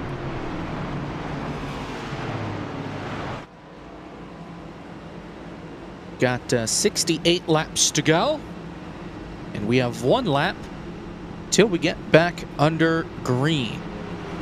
Some of the stuff coming up here on FTF. Our coverage of the eNASCAR Qualifying iRacing Series, that is back on Thursday night, 9 o'clock Eastern. Top split we will be covering.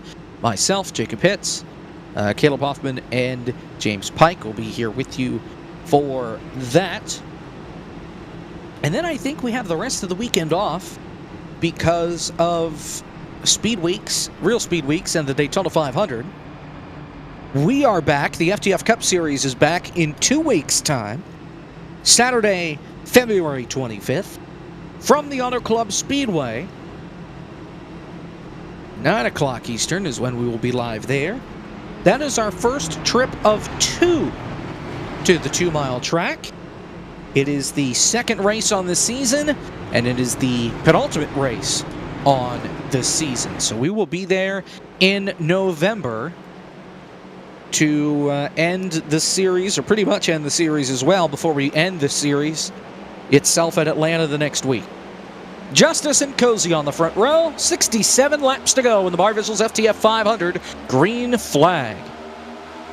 And really keep your eye on how these Altus Esports guys kind of cooperate with one another here. You're going to see Derek Justice, Ryan Doucette rock it out, try to get paired up here, and I think you're going to at some point see Cozy and Doucette try to get together, but that time is not now. Cozy rocketing out front with Kolinix on his back bumper. This outside line as well with lots of momentum. Here come Doucette and Justice back on the outside. Brotherton and Barr behind them as well. Trying to get any sort of draft that they can. Justice out in front with the push from Doucette. Doucette looks to the outside, can't get there. Cozy out in front here off turn 4. Here comes Kolinix to the outside, abandoning Cozy at the doorstep. And Kolinix will lead that lap. And this is really prime position, I think, for the Altus Esports cars. If they can get together, Ryan Doucette, I think if he gets clear of Michael Cozy Jr., you're going to see that 77 machine drop down to the inside to work with the 99, so they can try to navigate their way and maneuver back up to the front. But right now, it's all Alex Kolinix and Derek Justice, but Michael Cozy Jr., Zach Novak on the bottom might have something to say about it. Car blinking. Novak, look out in the bottom line. Matt Danson nervous about it. Not helping the draft on the bottom side at all. Here they come up off the corner. 3 wide there, Brotherton in the middle. Novak still blinking around. Brotherton falling back. Kolinix again leading at the line. And looking right now, it's... Oh, Dylan Bason's on the apron. Look out. Liam Brotherton was coming down to the inside, and Dylan Bason had to lift and almost crash to let him in line. And 65 laps to go at Daytona right now, and there's almost that feeling in the air that something big is coming here at Daytona. You don't know what or when it's going to strike, but it just kind of looms large over the speedway right now. We're getting to that point in the race as darkness falls over the horizon and the lights come on. That stage is really set as we get here at 65 laps to go. It's just got that feeling. Something due any day. I will know right away as soon as it shows, something like that. West Side Story. Anyway, here comes Collins to the inside, looking for the lead again on Cozy, and he gets it to work. Cozy got the $1 for leading the lap, because that's a thing here in this race. Lead a lap, get $1. Every $1 you lead, you get a lap for it.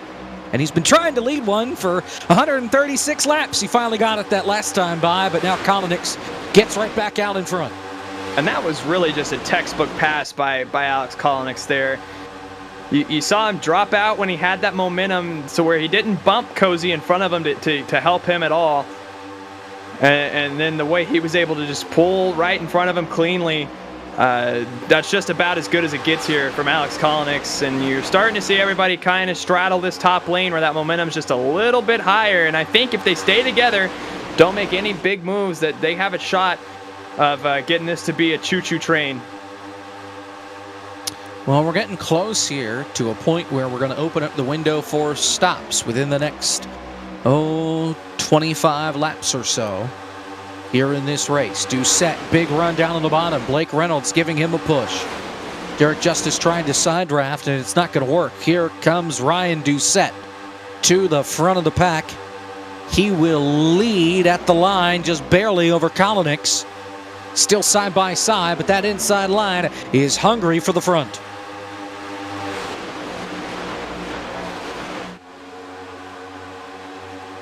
And again, everybody just back and forth in line right now. It's a never-ending struggle between these two lanes for power, and you see that outside lane with the energy now. Kolnick, Cozy to the outside. Cozy's actually now going to drop down in front of his Altus Esports teammate, maybe.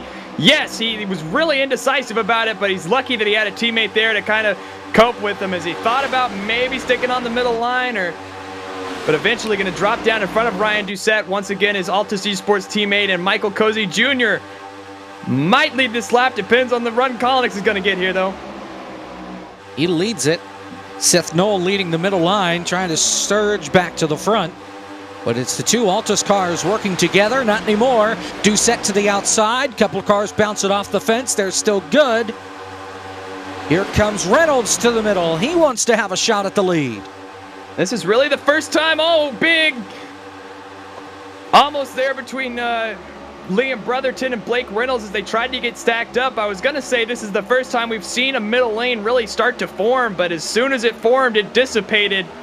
As now that middle lane is just Blake Reynolds and Liam Brotherton with Wyatt Tinsley behind them. It's going to be tough here, but I think they have a shot at making it work. Doucette, your leader, your top four, breaking away single file. 3 wide for 5th on back. Spencer Ray on the outside. Blake Reynolds in the middle. Cozy on the bottom. And it's stacked up from there. It's like I-95 on a Friday night. Here from Daytona, it's a log jam. You can't go anywhere. And that's really just a great way to describe it here, especially with the next-gen cars. When you get all packed up like this, 3 wide, it is really like a gridlock. You can't move anywhere. You just kind of have to see where your bed lays and sit in it. And somebody that... Don't you lay in a bed? You can sit in a bed if you want to. Either way, yeah, not a lot of room to maneuver around, we'll say. 59 laps to go here in the Barr Visuals FTF 500. Doucette out in front. Spencer Ray looking for the lead on the bottom of the racetrack in that 6 car. Trouble! Into the wall! Matt Danson slams the outside wall. Dylan Bason's in it. Matt Spalding is in it. Falkingham is in it. So both 54s Caution's out for the 9th time, this time in turn number 2. It was Matt Spalding, the first car that got turned around. And once again, we commented on how it felt like something big was coming. These guys were getting really racy, and with 60 laps to go, under 60 laps to go, we're going to see a lot of the same of this, I think. Here we go. And let's see. Oh, wow. That's Spalding way at the racetrack into Novak. He gets a piece of it. That's the 41, I think, up against the outside wall, getting more damage in Mercurio.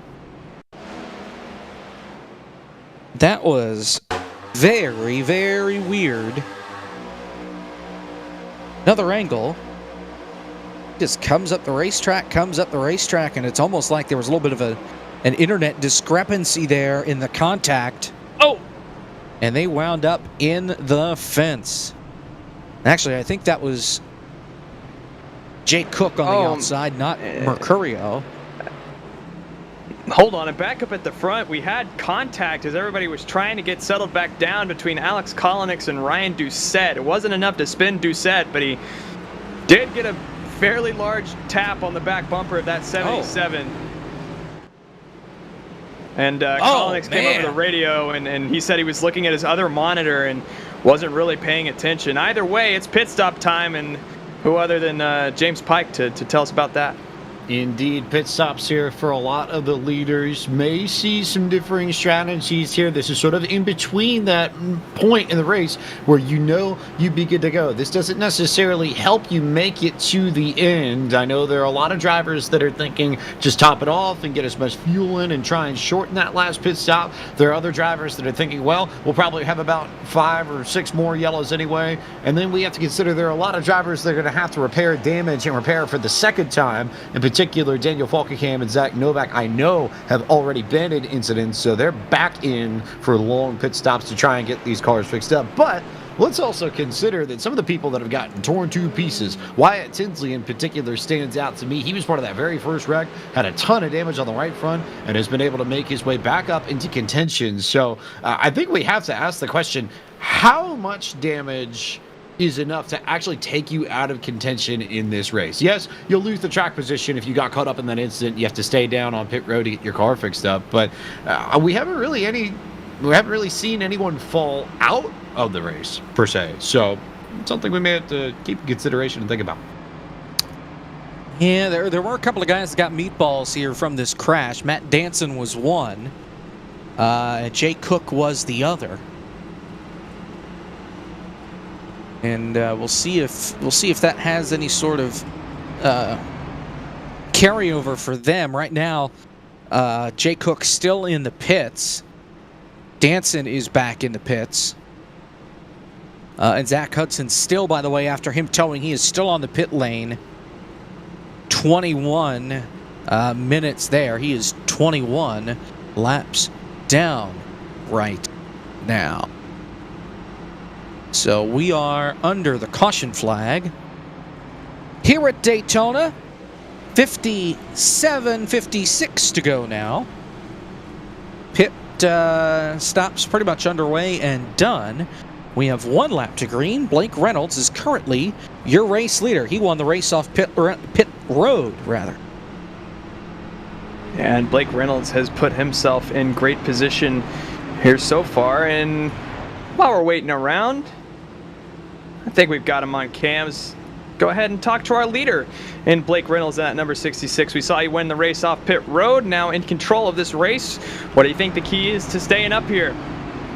Well, I don't know. I feel like I fall from first to like 20th in like 3 laps every time I get up here. So, I'm just going to do my best. I've just kind of been vibing whatever lane I was in on the restart. I'm not really making as aggressive moves as other people.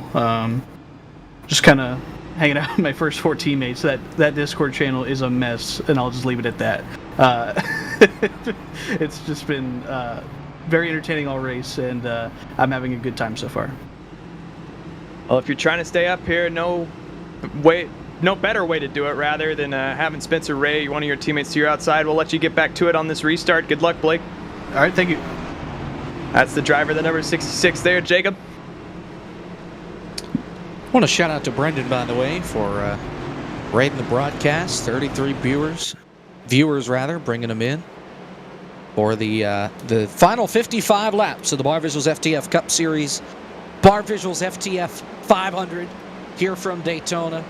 Blake Reynolds and Wyatt Tinsley on the front row. Green flag with 55 laps to go.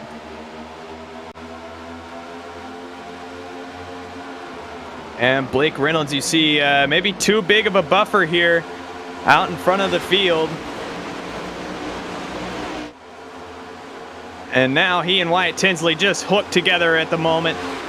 And this outside lane should have some steam going down the backstretch here.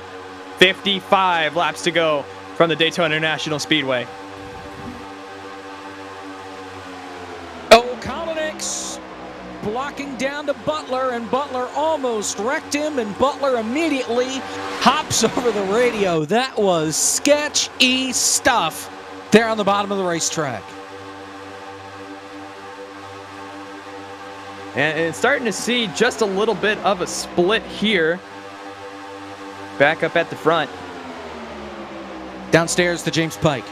Sean Butler was hot under the collar on what he thought was a very obvious not clear moment on Alex Kalinick. There was a loud, "What are we doing?" over the radio. So frustrations and tempers, I think, beginning to pick up a little bit. Desperation likewise doing the same, because we are reaching the final quarter of the Barr Visuals FTF 500. In a sense, I'm not surprised. The question will be when the kettle boils over. Well, we've done so well as far as not having the entire field wadded up. I think that's running thin at this point. They've done a good job of dodging the wrecks, but that can only last for so much longer. 53 laps to go here at Daytona. Sean Butler, your leader. Cozy in second. First car on the outside line, the 66 of Blake Reynolds.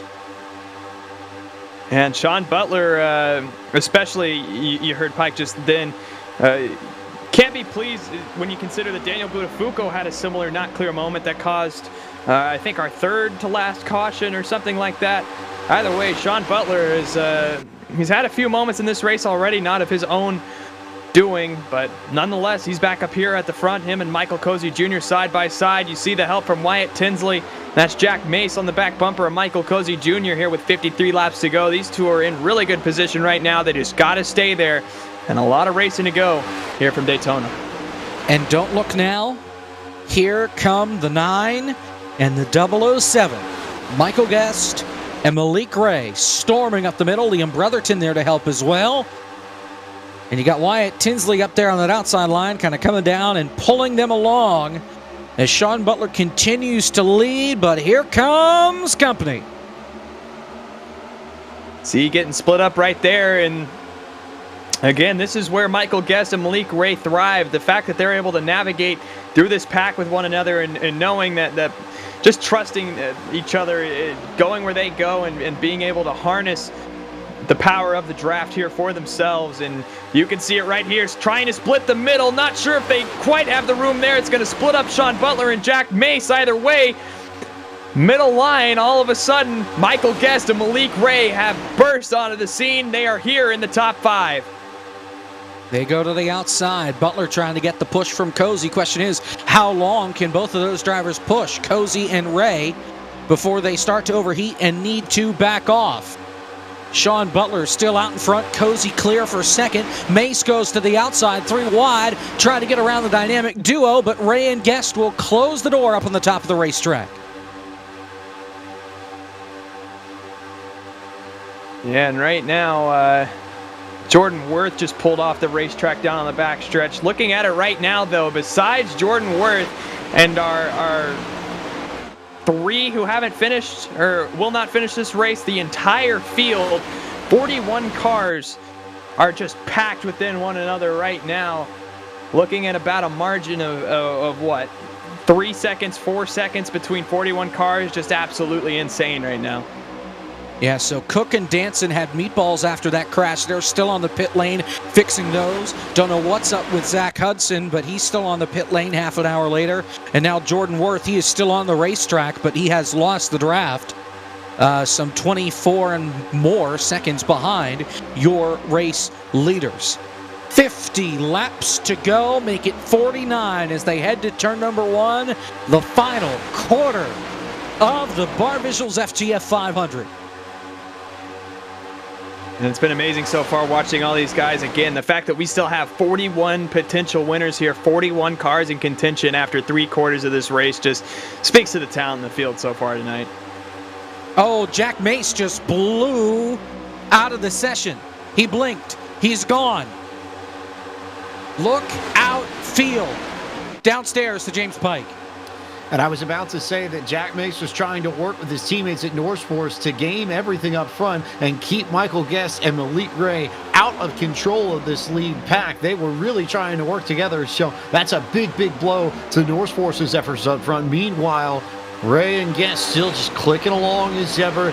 Malik in particular doing a nice job of managing when he gets hot and when he pushes Michael Guest, and then breathing the gap out just a little bit to cool off his engine. But they are in lockstep with one another, maybe more so now than they've been at any point in the race before. So the strongest tandem in this field seems like it's getting even stronger as we close in on the checkered flag. It is sketchy mid-pack. Zach Novak has Spalding all over the back bumper. That was dicey down the back straightaway. Tinsley still leading the outside. Brotherton there. Tinsley's teammate and Derek Justice is there. So is Logan Helton. But it's the dynamic duo once again, the 9 and the 007, leading the field to turn number 1. And right now, starting to get to that point in the race, this final surge towards the end. You saw lots of 3-wide action going on, and now everybody's starting to calm down just a little bit. If you can make it through this last little stint, then you're going to have a shot at the win at the end. And that's what it's all about at this point. You see Wyatt Tinsley now trying to get with Seth Knoll to work around Michael Guest and Malik Ray, but off turn 4, not going to happen. This duo just too good. Whoa, Michael pulling! Push down onto the apron by Nick Miller. That was close. He took the scenic route down the front straightaway, headed to the tri-oval. They sorted out. Brotherton to the inside for second. Back downstairs to JP. Yeah, we saw how everything has changed for North Force. I think now that Jack Mace has dropped out officially due to packet loss, we'll see if he tries to reconnect within the server, but immediately it's gone to chaotic mode. Wyatt Tinsley just dropped down to the bottom lane a moment ago, and Derek Justice immediately got on the radio and said, Wyatt, you have to tell me when you are making moves like that so I can help you. Let me know. Communicate with me. So it's getting tense up at the front for North Force, and I would suspect for a lot of the other teams as well. Side by side, here comes Justice, 3 wide, looking for the lead. Helton goes with him. White goes with him. Kolinick's gonna go with him. Bye-bye 9 and 007, Derek Justice to the lead. And you've heard from Pike through these radio reports that the field's been less than thrilled by these moves from Michael Guest, Malik Ray, and a little bit of contact. Dalen Barr's in the wall behind him. Oh, there they go! Kevin King! Up into Basin, and now there goes Cosman into the outside wall. Back across the field is Farr. Caution's out again. Down the back straightaway. Your reigning champ, Kevin King, in this. 2 former 500 winners. John Poole and Cosman Yonishu. Austin Farr involved in this. And on lap 156, it's caution number 10. Yeah, and that one was the medium one, we'll call it, down the backstretch. You see it right here again. Dalen Barr tagging the wall. He just gets the field stacked up. Your defending Barr Visuals FTF Cup Series champion Kevin King gets turned around right there, but he does a great job of keeping it straight.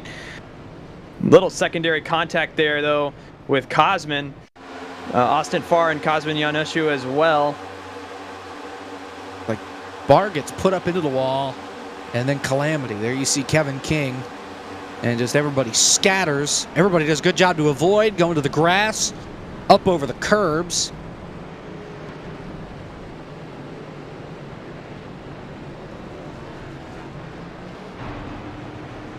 So our 10th caution of the night. With 44 now laps to go. They are going to be just outside of the window to make it on fuel. So, James, you pit here, and you're going to need some help to make it to the end. Yeah, you're going to need help, no doubt about it. People, looks like everybody's going to come in because it puts you right on the edge. If you get yellows, it's possible to make it here from the end, but more likely than not, you're going to need yellows. I think we're probably going to get yellows. I think you're probably going to see people come in the next 15 and 20 laps or so, and then you start playing the game of a green, white checker. I don't really feel truthfully safe personally unless I've come in around lap 170 or later-ish to give yourself about a 10-lap buffer for green, white checkers. That's about as far out as I think you can be and feel safe. Anything less than that, you're still up in the hands of the race and the fate and how many yellows we get, especially at the end of this race. I have to wait and see. Alex Kolnick's missed his pit box. He had to back up to get to it. But right now, 43 laps to go in the Barr Visuals FTF 500. Logan Helton is your race leader.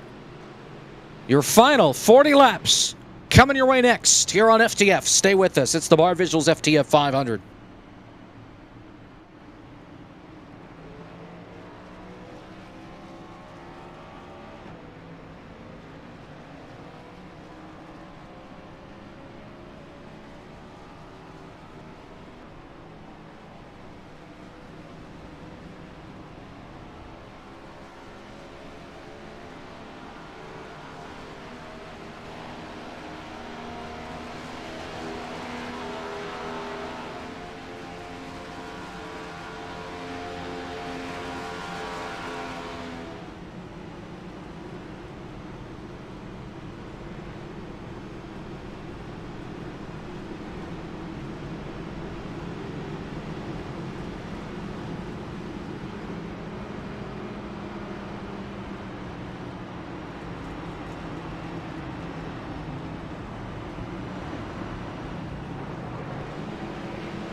We're back here on FTF. 41 laps to go when we get the restart. Michael Guest is your race leader. A lot of cars, and I mean a lot of cars, came onto pit road and topped off under this caution flag. Believe Logan Helton led the charge onto the pit lane. Malik Ray is second. Liam Brotherton's third. Cozy, Green, Kolnick, Doucette, Poole, Spalding, and Poulin are your top 10. Everybody pitted at least once under that last caution. 41 laps to go, and we're going to take it to you commercial-free to the end of the race. Green flag. And again, see a really similar effect here as we saw to a prior restart there. You see Liam Brotherton actually tried to split up Michael Guest and Malik Ray, but only about 6 or 7 cars restarted on the outside there, which again puts them at a major disadvantage. Liam Brotherton, though, hooked up now with Michael Guest, Malik Ray. AJ Green has quietly been up inside this top 10 for the past 25, 50 laps, feels like. Malik Ray going up to block the Altus Esports cars of Ryan Doucette and Michael Cozy Jr. now. Waiting for Guest to drift up the racetrack. Brotherton staying glued to the back bumper. Here comes the 007, Malik Ray, looking for the lead. Looks like he may have a shot at it here. Guest might be backing up so that way he can let Ray in line, and he does. Here comes Doucette, though, with the run. 40 to go, and here come the Altus cars. And now we have, again, this dominant duo of Michael Guest and Malik Ray with Ryan Doucette and Michael Cozy Jr., just two duos in control of both lines up here at the front of the field. Looking back, Liam Brotherton, AJ Green, John Poole with Alex Kolnick. Do any of these two pairs really think about maybe splitting to the middle line sometime soon just to see if it works? 40 laps to go. Again, this is, again, you're kind of at the end of that buffer zone where if you do fall back to the pack, you're going to be able to work your way back up. So, I mean, maybe if you try something like that, better to do it sooner rather than later. Top four on the inside line. Ray, Guest, Brotherton, Green. On the outside, Doucette, Cozy, Kolnick, Poulin, Spalding at the tail end of that top five on the outside. Everybody else glued around the bottom of the racetrack. They know that they are close on fuel to the end. Downstairs to James Pike.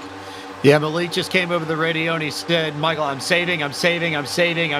So there's the game plan from Malik Ray at least, and you would assume Michael Guest as well. They're going to try and save, and hopefully the cautions will come their way, and they will be able to make it to the end. Whether or not it plays out, we'll see, but that's the game plan from Malik Ray and Michael Guest. Interesting, though, that he says he's saving, but he's on the inside line with no draft in front. Usually when you're leading the line, you're burning more fuel. But now, oh well, they thought about trying to drop back to on the pace. outside. That's why it's a pace thing. It's not a draft thing. It's a pace thing. Well, we'll see how it works out. But it is very strung out at this point. This is the most strung out we've seen it all race long, as now they go up to the outside.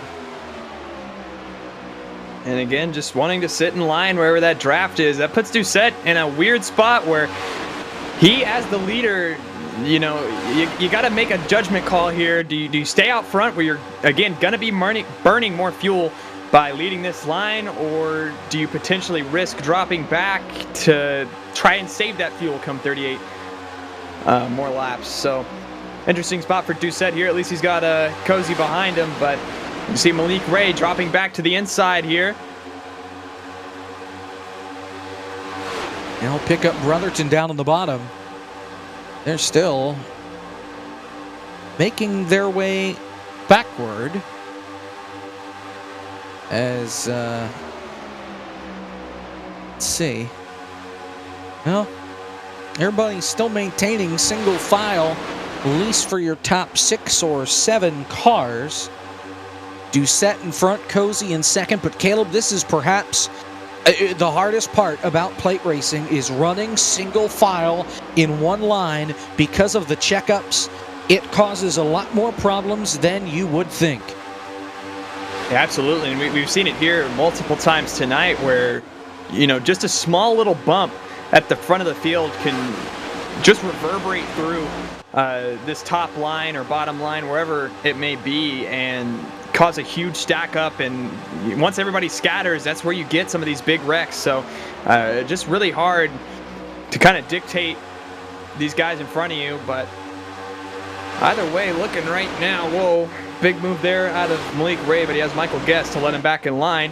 Coming around, 35 laps to go at Daytona this time by. Clock continues to tick on down. Here from Daytona, Ryan Doucette trying to outmaneuver them all here in this 190-mile-an-hour game of chess. Here from Daytona. The question is, can these drivers make it on fuel at the front of the field, or do they need to go into save mode like we've seen out of Malik Ray, Michael Guest, and others who have dropped to the mid-pack here and are in line single file? There's also the question of whether or not we get a caution. Liam Brotherton is abandoned all alone on the bottom of the racetrack. He's got a haul behind Malik Ray, but he's got to get up there first. And he gets in there nicely. So your top 12 or so are single file. Make it top 11, single file on the outside line of the racetrack. And I thought we might have seen this kind of during that lull in stage 2. But again, this is that point in the race where 34 to go. You're not going to get anything about from running side by side at this point, and especially with fuel now in the forefront of everybody's minds. Sitting right here with 34 laps to go, this is the point where you are just simply riding around, just trying to keep it off the car in front of you and making it all the way to the end here. James. Interesting nuggets from the Altus Esports camp. Ryan Doucette just came over the radio a lap ago, and he's very aware of what you pointed out, Caleb. As soon as they took the lead on the high side, he said, this is where I run out of fuel before everybody else because I've been leading the whole time. But Michael Cozy Jr. behind him, dead quiet on the comms, has said nothing in the last 5 to 10 laps. So we don't know what's going on in his head as of yet. But those two are at least stuck together up at the front, and they are marshaling that outside line in first and second. Trying to do everything he can. Michael Cozy Jr.'s best finish in the 500 here. Talked with him about it earlier today. 40th. He has had some rotten luck here in the 500. 40th last year. Missed the 500 in 2021, attempted but did not make it. And here he is now running second, his teammate in front of him, in a fuel mileage race to the checkered flag 32 laps from now. And the crazy thing with how much parity we've had so far in this Barr Visuals FTF 500 is that if, one of these lead guys were to find themselves in trouble right now, they could finish as far back as 40th. We have 41 cars on the lead lap, I believe, at the moment. Yes, 41 cars, which is, again, just insane for being 169 laps into this race. Well, 41 cars on the lead lap, 44 of them still on the racetrack. They are 3 wide in this second pack. And I don't know what they're doing, but the crew on the top side pulling away as AJ Green stuck in the middle, John Poole, the former 500 champ, stuck in the middle. Still double wide back here. It's a hornet's nest from around the 13th position on back. We go back downstairs to James. Yeah, Kevin McAdams just came on the radio and looked right at that gap that noticed Jacob hits, and he said, oh, shoot, we're losing touch. We need to go. So immediately the FTF Drivers Club is starting to rally their troops to try and bridge that gap and make sure that that little train led by Doucette and Cozy doesn't get too far ahead of everyone else. And it's all because they really started racing, getting side-by-side 3 wide. You're on board here with John Poole, the former winner of the 500. Back in 2015, he won the inaugural.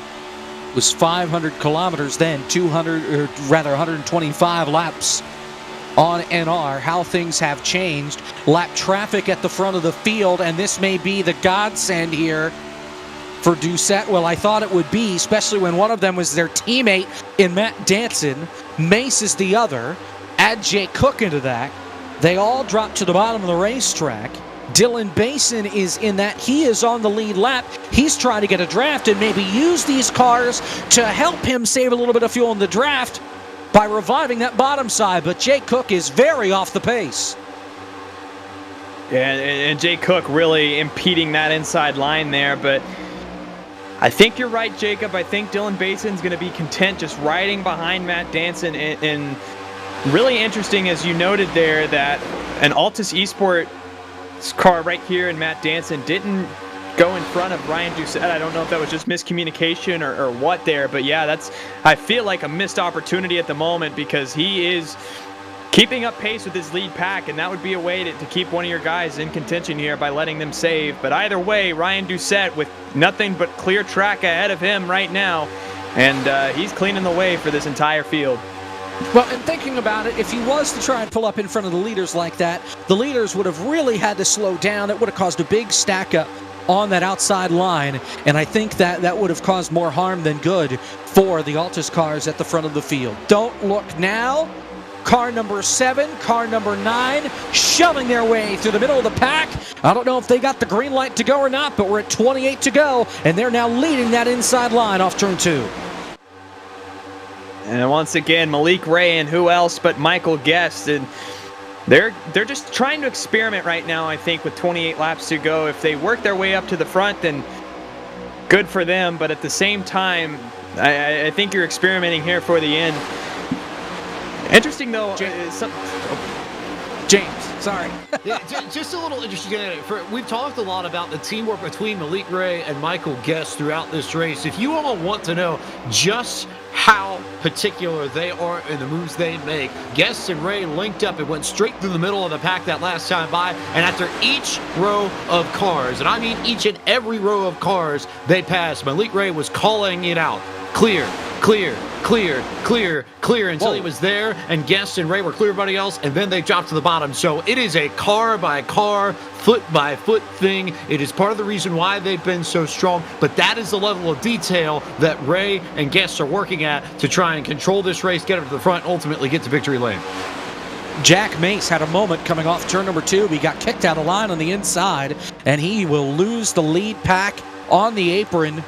He's trying to keep it up to speed, and he will get it back up to speed. The problem is he has lost the draft, and he is going to be met by these leaders here before the end of the race if there is no accident. 26 laps to go. We're down in the nitty-gritty, and the outside line starting to pull away once again. Yeah, it's something that we heard from Pike there actually stood out to me earlier when he was talking about Malik Ray, when he came over the radio talking about save. Something I've noticed since then is how this inside lane with Malik Ray and Michael Guest, again, will dictate this by pace. You see them go back up into this top lane now, but they're able to just kind of hover around this spot where they're, again, able to dictate the pace of that inside lane so they don't lose all that much track position. So whenever they are good on fuel, I think they'll just be able to drop down in front of it. Malik especially has done a very good job of just, again, dictating pace of that inside lane, keeping it hovering around 186, 187 so that, again, they're not burning as much fuel, but he's not losing track position in the process. And you wonder if maybe that was a trial run, a dress rehearsal, if you will, for the last couple of laps to get down to the bottom. And as long as you've got the room to get down, make a charge toward the front. 25 laps to go. Here from Daytona, Ryan Doucette continues to lead this race. They're single file, the top 8, side by side for 9th, even though one of them is a lapped car in Matt Danson. It's John Poole and Dylan Basin side by side for position. That is for position number 12. 24 laps to go. Really barring a caution here. I mean, I'm just expecting something like we saw. If you're familiar with the 2017 Daytona 500, where it came down to fuel mileage at the end, and it was just this mini pack that was riding the top side trying to conserve fuel. And then in the dawn of the laps, you started to see guys dropping like flies, and Kurt Busch with the winner there. I think we'll see something like that. Again, barring a caution, that's the key word there. If we do get a caution, then that throws this out the window. But I think you're going to see something like that coming up here. Down the front straightaway, that outside line continues to just scoot away. 23 to go. Matt Danson and the inside line continue to slide on back. There are a lot of cars on that inside line, but they are just not going fast enough to get to the front.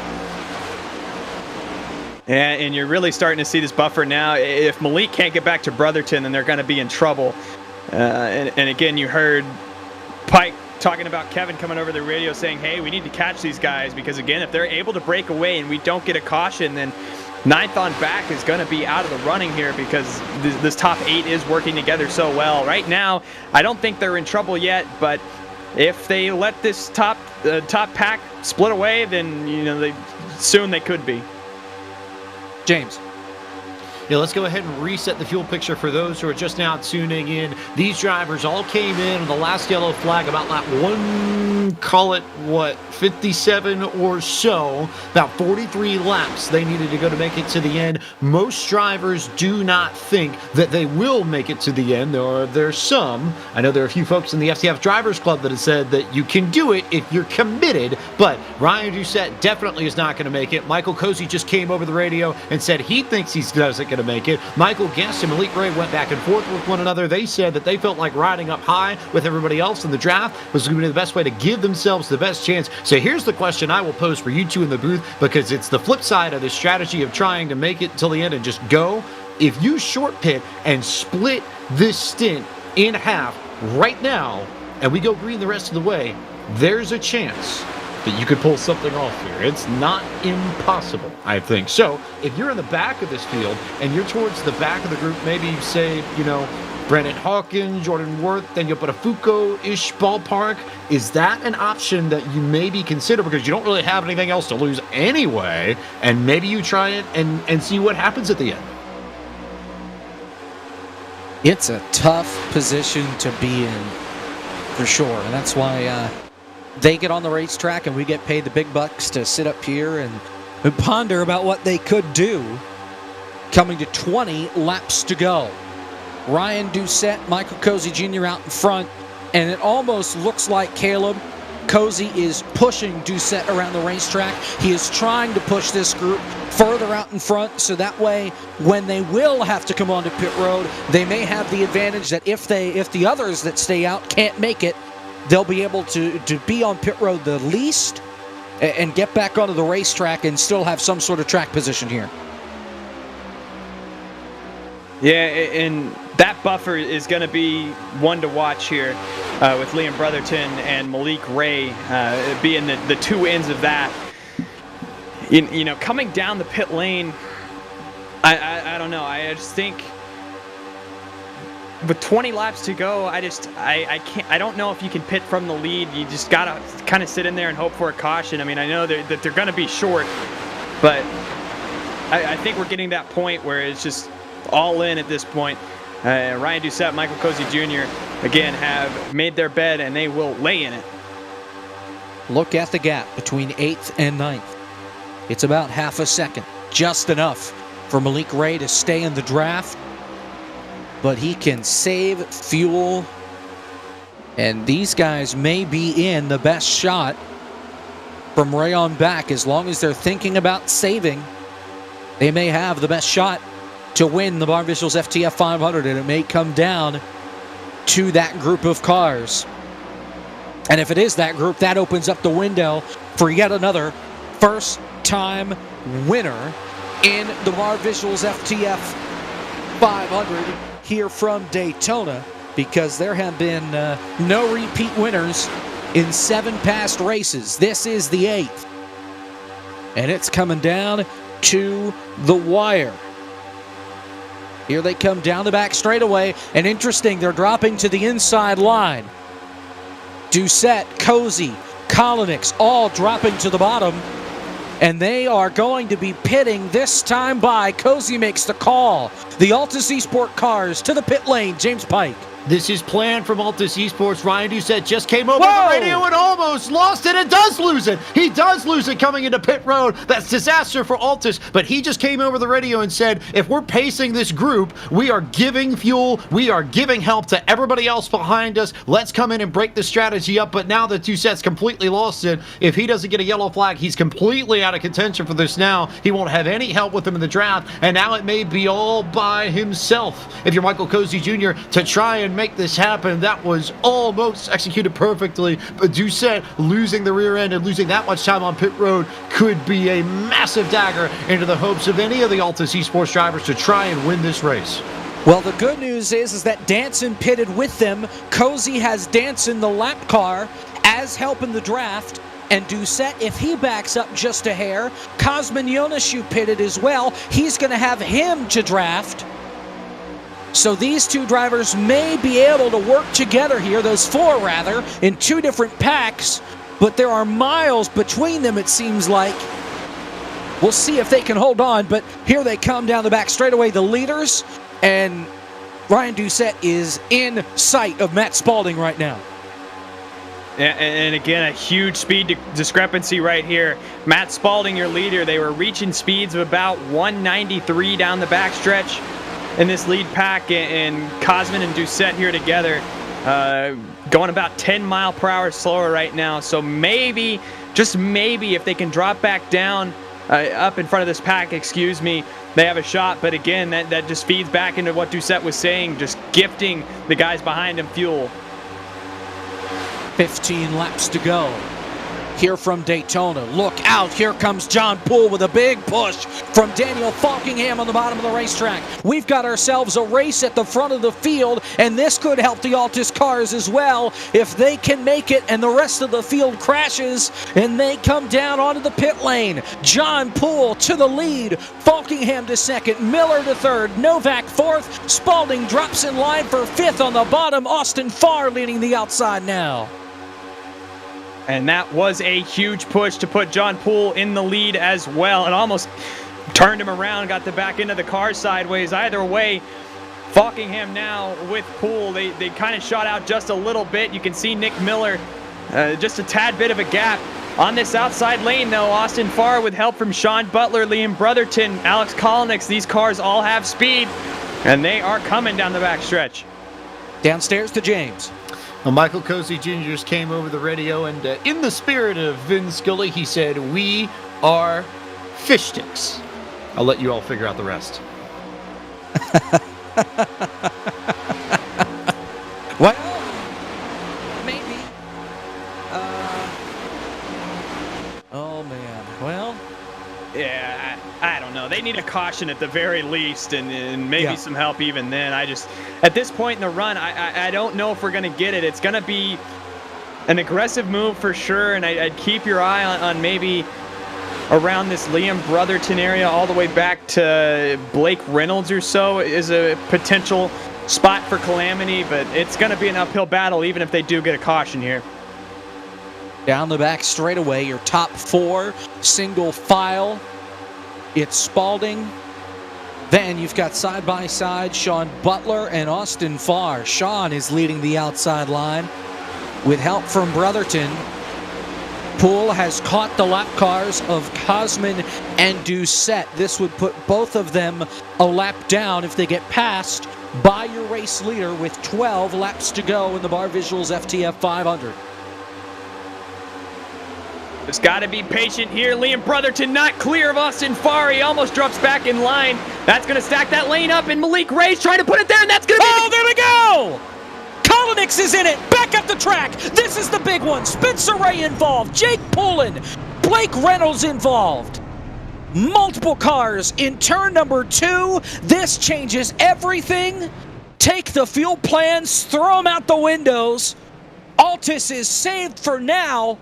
But a crash from 10th on back involving Liam Brotherton, Malik Ray, and Michael Guest is going to set up a shootout inside 10 laps to go. And it's Liam Brotherton who was not clear on Malik Ray, tried to drop down in front of him. He makes contact with Alex Kolnick, and then it's on from there. The entire field stacks up into it, Jacob. And as you said, if we haven't had the big one yet, then that's it right there. And Malik came down and hooked Kolnick. That's what started that. Brotherton kind of pushed the 007 down the racetrack. You watch here, he comes down, and it's Kolnick that comes up, drifts up into Ray, and that kicks him into Brotherton and turns him around. Just a racing deal in that pack.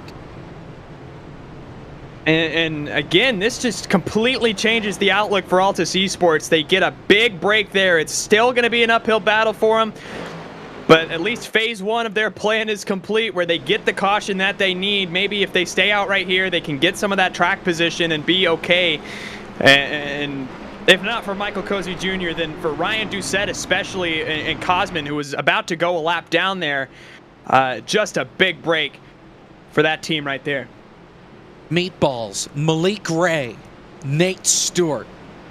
Both drivers may be out of a chance to win the Barr Visuals FTF 500. Dominant car. And John Poole stays out. Are you kidding me? Couple of others staying out as well. Nick Roten, Nathan Rabideau, Seth Knoll, Kevin McAdams. More than a half dozen cars are going to stay out under this caution flag. And John Poole is your race leader still. He stays out, and the 2015 FTF 500 champion is out in front with 10 laps to go here at Daytona. Wow. Yeah, this is big. John Poole, Nathan Rabideau, Nick Roten, Seth Knoll, Kevin McAdams, Ryan Naraki, David Brown, Brandon Hawk, and Logan Helton, Corey Carpenter, and Michael Guest. That is your top 11, and all of which stayed out there. And if they can save under this caution, then maybe they can put themselves in a position. But for more on that, we'll talk to James. Not much, but there are a lot of drivers that were trying to figure this out. It's about the top 11 or so that have stayed out. And for as screwed as they thought they may have been, consider that Michael Cozy Jr. and Ryan Doucette are now 12th and 13th. And out in front of all the cars that have come down pit road for service and know they should be good to the end. So, interesting, I think, how that plays out. It all depends on how much fuel they took, because not everybody is taking a full tank of fuel. Few have gone with the splash.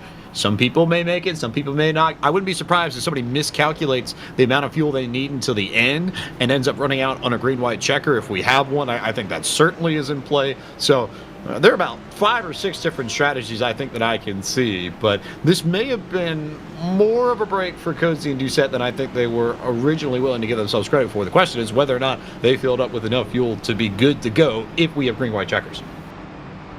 Let's bring in Nathan Rabideau, second on the racetrack right now, and staying out here on some older tires.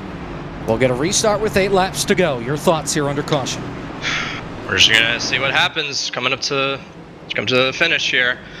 We saved quite a bit going through that green flag run, and I was thinking some others would have a similar thought process, but I see some others just topped off just a little bit. But we'll see what we can do from here on out. Well, Nathan, best of luck, Godspeed. We'll see you at the end of these 8 laps. Yep, 10-4. That's Nathan Rabideau, trying to make his way back to the front. Well, he is at the front, trying to survive and get himself a Barr Visuals FTF 500 championship in the 500. This is his first race that he's made here in the 500. He made 35 starts last year, 3 top 10 finishes. His season high was 6th at Michigan. He did make the playoffs, so the Nexus driver trying to make it to the flag. You have 11 drivers that have stayed out. Guest and your top 10. Green flag, 8 laps to go. Who's gonna make it back around? That inside lane, big stack up there, and John Poole has a huge lead on the rest of the inside lane. He's not going to opt to go in front of Nathan Rabideau and rather let him lead that outside lane. Gets a huge push once again, and it almost gets him sideways. A big stack-up effect, but we're going to keep it clean off of turn number 2. 8 laps to go in the Barr Visuals FTF 500. Here comes Zach. Oh, there to go. Roten gets turned into the outside wall. Back down into Kevin. Another car. It's Sean Butler. He gets turned into the outside safer barrier. Half a dozen cars scatter through the grass and are sliding around. The caution's back out. And Michael Guest, the right front tire ripped from the race car. Chris Wetz against the inside wall. They make it half a lap. The big one strikes again, and Guest has to tow with 8 to go. And again, this entire outlook of this race has changed within a matter of 10 laps here. You see Kevin McAdams with damage there. Sean Butler was involved in that as well, and it was all just that stack-up effect on the inside lane with John Poole, and a big move right there. Kevin tried to go to the middle lane. You'll see it right here, and Seth just not clear on the outside. Kevin came over the radio mid-wreck asking him what he was doing, and not good there for everybody involved in that, especially this late in the going of the Barr Visuals FTF 500. All right, so Nick Roten has to park the race car because of the wreck score.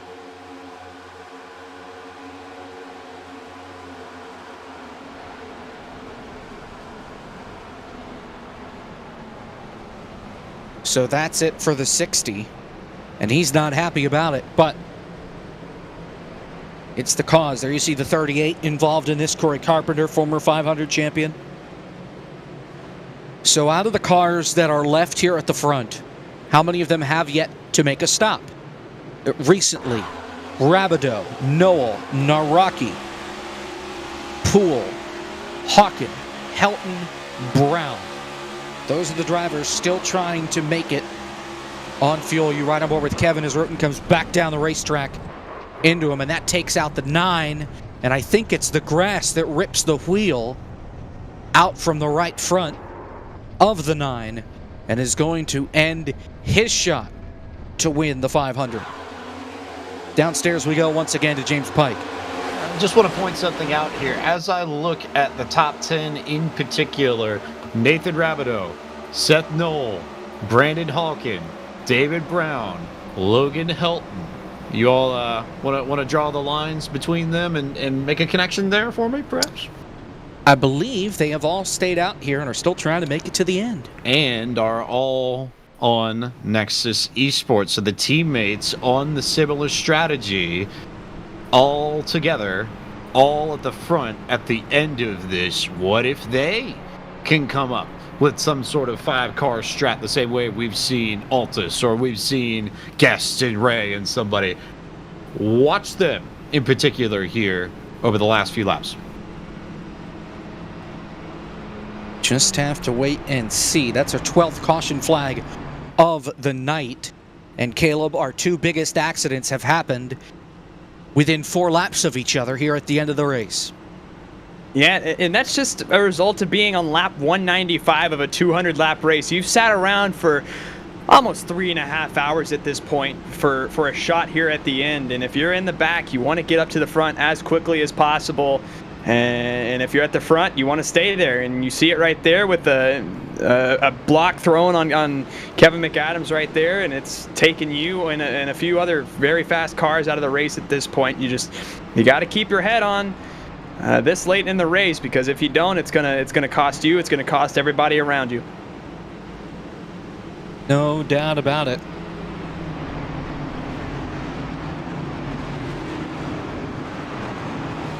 But we are running out of laps.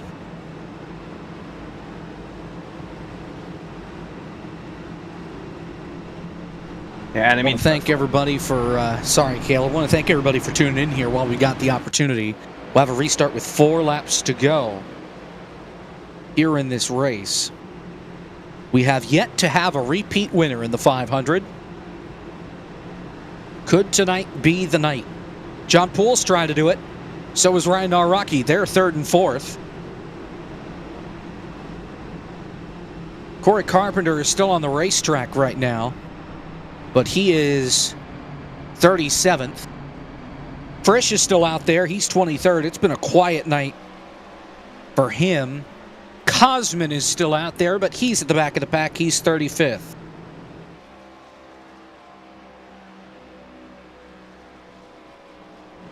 So let's see what happens. Man, oh man. Rabideau and Noel on the front row. We'll see what happens. 4 laps. Yes, there is overtime. 3 attempts. Green flag, 4 to go. Backed up here on the restart. Rabideau going to go up in front of his Nexus Esports teammate, Seth Knoll, and they will have the lead on the outside. Oh, and trying to get clear. Naraki just didn't quite have it. Watch out for this 75 car as well, and Zach Novak. He is the highest running car that is good on fuel all the way, including overtimes and everything. And watch in the back of the pack, some crazy blocks thrown. Brandon Hawken threw one on Parker White just now. Scattering all over the racetrack, coming to 3 to go. Hawken up the middle, ditching Poole. Goes with his teammate Noel. They are 4 wide almost coming off turn 4. Rabideau leads. Here comes Nawrocki to the outside, your 2020 winner of the 500.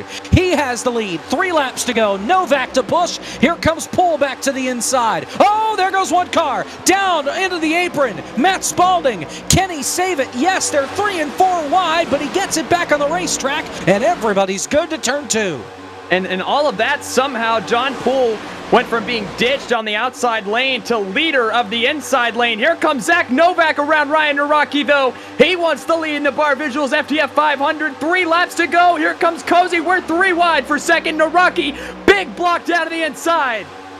Nawrocki can pick any lane he wants. He wants the bottom. Cozy has the middle. Noel, his teammate, not Nawrocki's teammate, rather, to the outside. He goes to the top. Here comes Noel to the middle. Falkingham, he goes to the middle down in front of Cozy. 3 wide for second. 4 wide for the lead, and they crash. Nawrocki gets turned. Dylan Basin escapes. Everybody piles up going to turn number 1, and we're going to overtime in the 500. And that is the entire field, not even just the big one. Everybody was in that one. And that is completely now shifted the top 10. Dylan Basin is your leader now. Basin was the only one to make it through. Huge crash on the front straightaway. And before our producer's computer explodes, you get one look and one look only at this crash. Here it is. 3 wide, 4 wide. Noel comes up into Falkingham. Falkingham comes up into Nawrocki. Farr hits the wall. Novak makes it through, escaping to the bottom.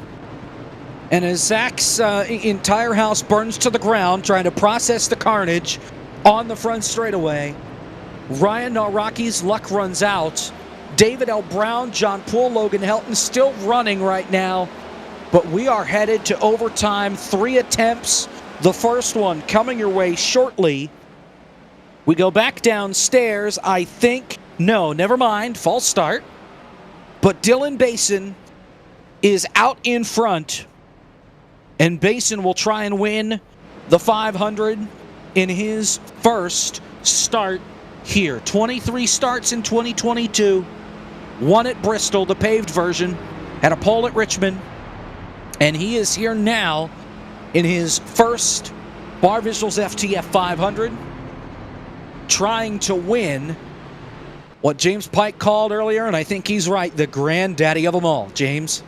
Yeah, Zach Novak could not believe his luck. It's second or third time, because he was right there in the middle of the racetrack when Kevin McAdams and Sean Butler and all them wrecked a few laps ago. Used the same exact strategy to sneak his way underneath Ryan Nawrocki and all the cars that were wrecking on the outside of the tri-oval. And he asked himself and his whole team, he said, how on earth does this keep happening? So it's worked out for him so far, but he's done a really nice job of knifing his way through these last 2 wrecks. And oh, by the way, he came down for service. If you're looking at drivers to be nervous, David Brown is on a 42-lap stint. John Poole is on a 44-lap stint. Logan Helton and Nathan Rabideau on a 43 and 42-lap stint. But pitting, when you had the opportunity, I think it might not make the difference, but if you got fuel to make it to the end, you certainly feel a lot better than the handful of those that may or may not. Oh my goodness.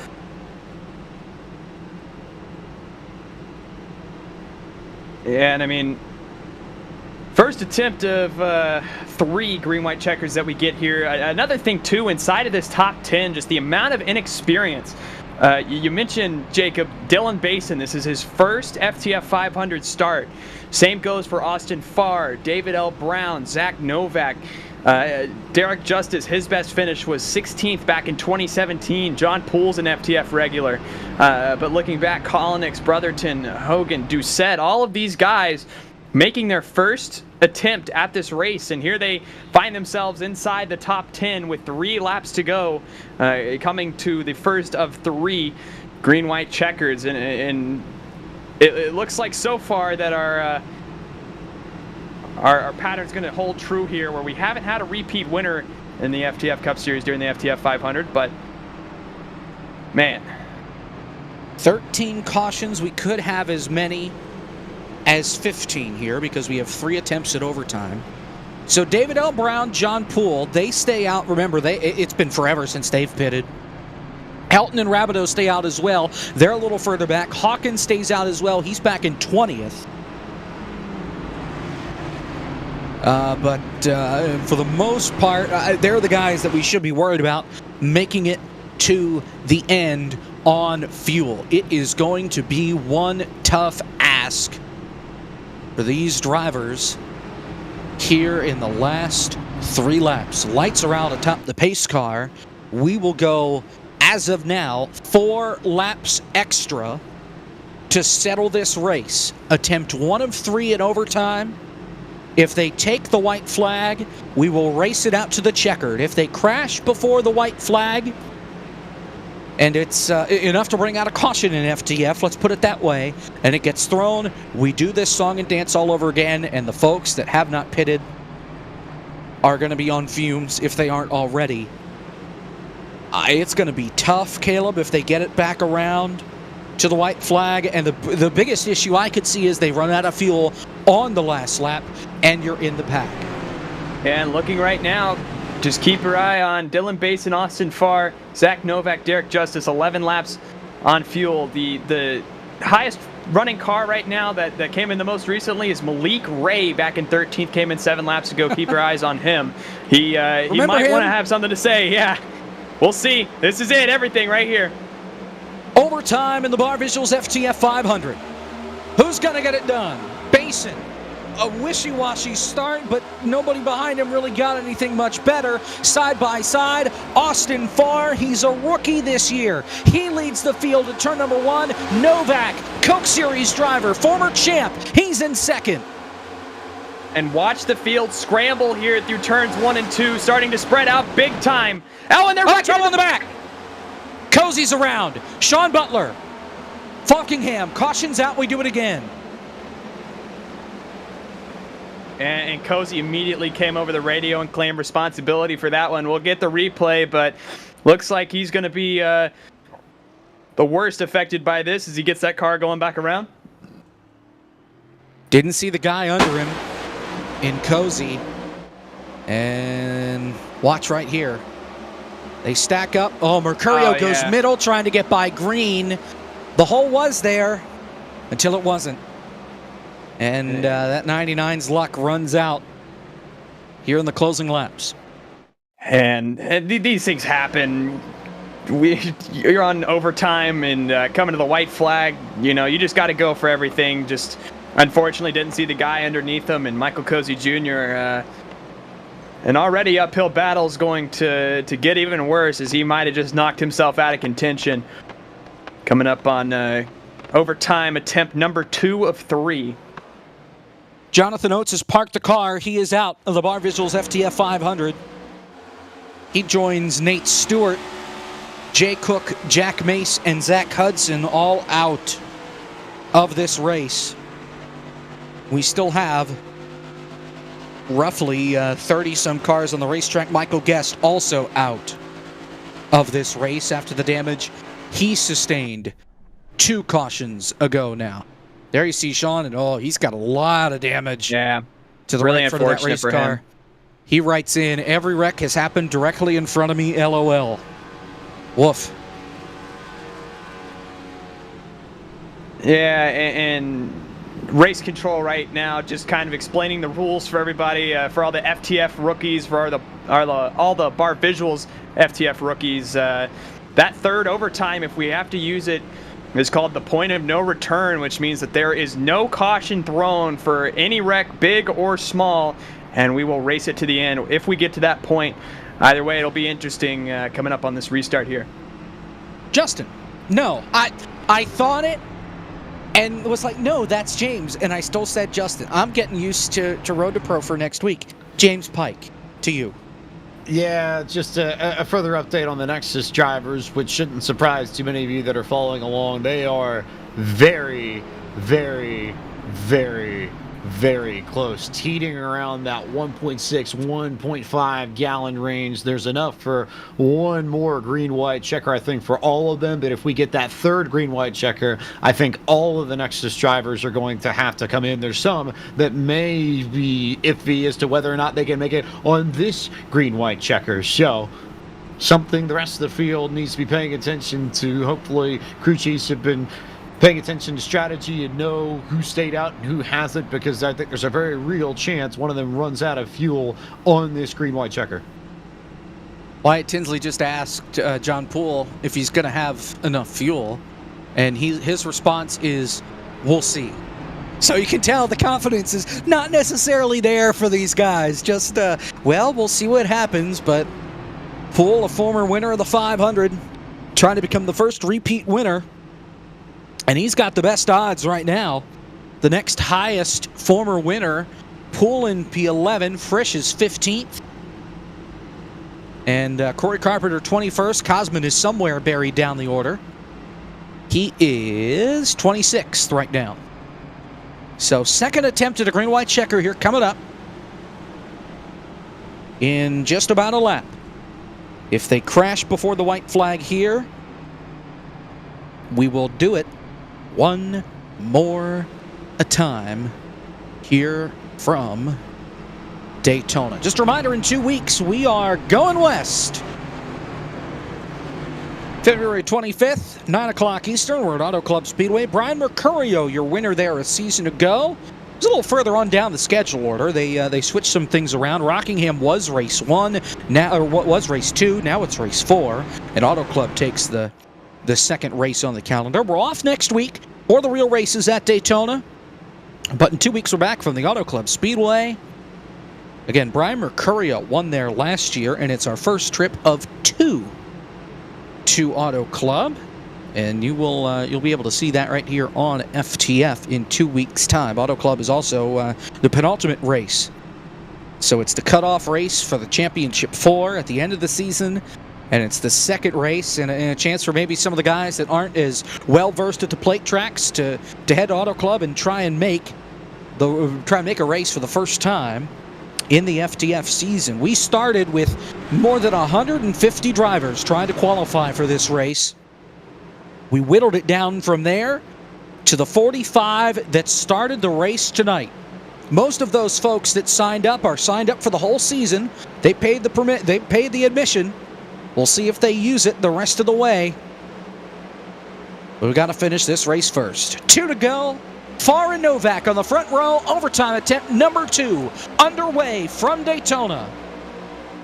Big move in the back, 3 wide already. Derek Justice on Alex Kolonix. He's going to fall back in line, but that 31 of Derek Justice not content in line. Already starting to scramble once again. It looks like we have a little contact. Dylan Basin with, I believe that was Liam Brotherton. A little bit of something going on there with that 04 machine as he's phasing through cars down the backstretch. Either way. Oh, and there goes Brotherton. He gets hooked. Jordan Worth, Garrison Hogan. Another big junk on the back straightaway. And overtime attempt number 3 it is.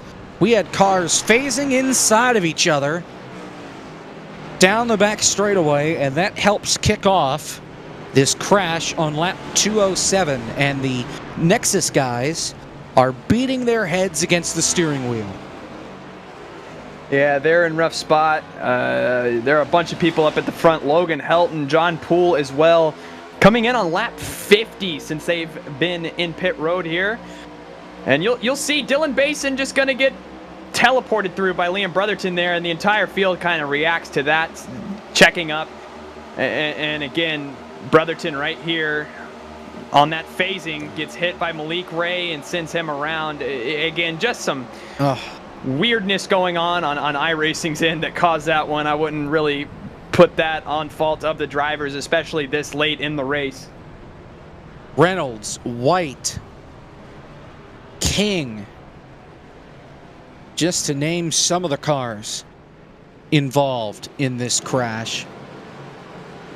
Caution number 15, I believe. Let's see, 9, 10, 11, 12, 13, 14, 15. Yeah, 15 cautions in this race. The good news is this is the last one.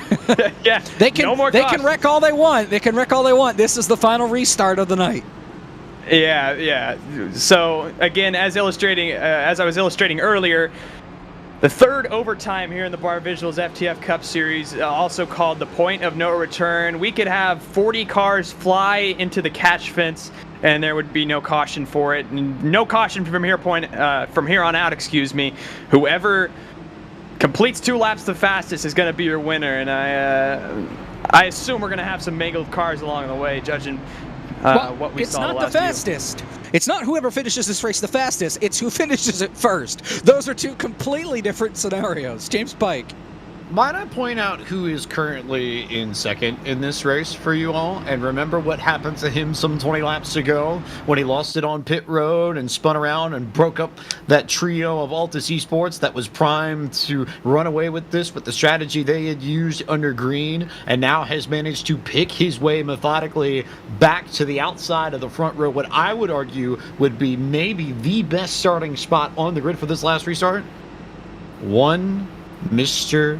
Ryan Doucette. Make of that what you will. I think it's a pretty solid choice. But we'll just have to wait and see. His friends right now are where he finds them. Matt Danson, one teammate, is 6 laps down. Michael Cozy Jr., his other teammate, is 25th. So he has to rely on the vehicles around him to get him to the win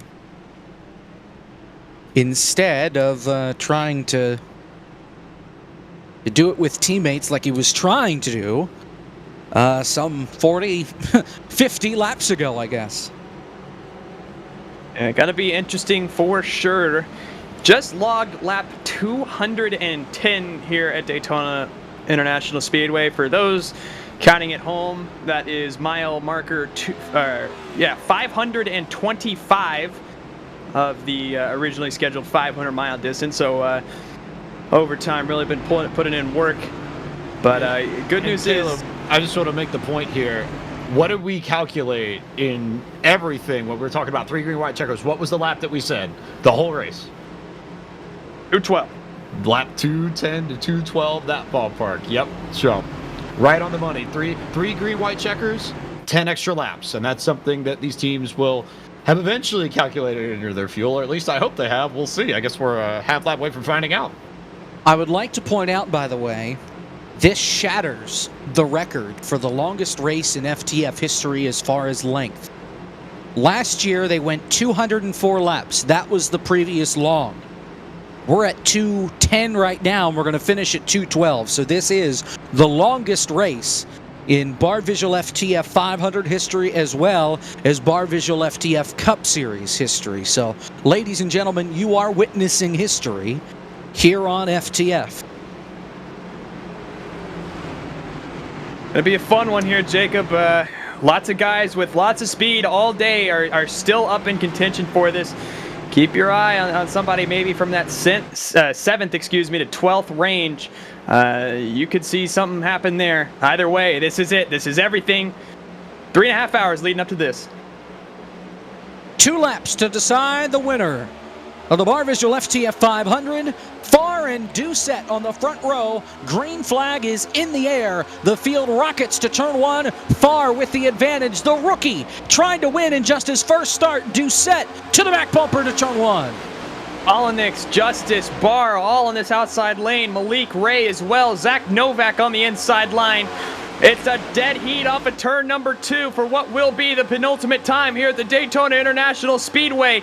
This top lane is moving, though, past this inside lane. 5 cars clear on the top of the racetrack. Novak down to the apron. He got put down there. Contact. Malik Ray gets turned.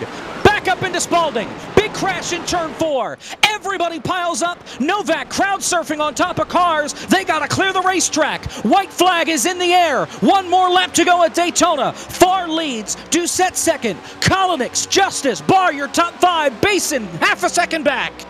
And all of a sudden, it's gone from that entire pack to a 5-horse race. Austin Farr, Ryan Doucette, Kolonix, Justice, Barr, maybe Basin. This is everybody in contention for this race win. Who will make the move down the backstretch? Big push from Doucette. Here comes Basin with no help from anybody else. Kolonix down the backstretch. Final lap at Daytona, and it's Austin Farr's race to lose.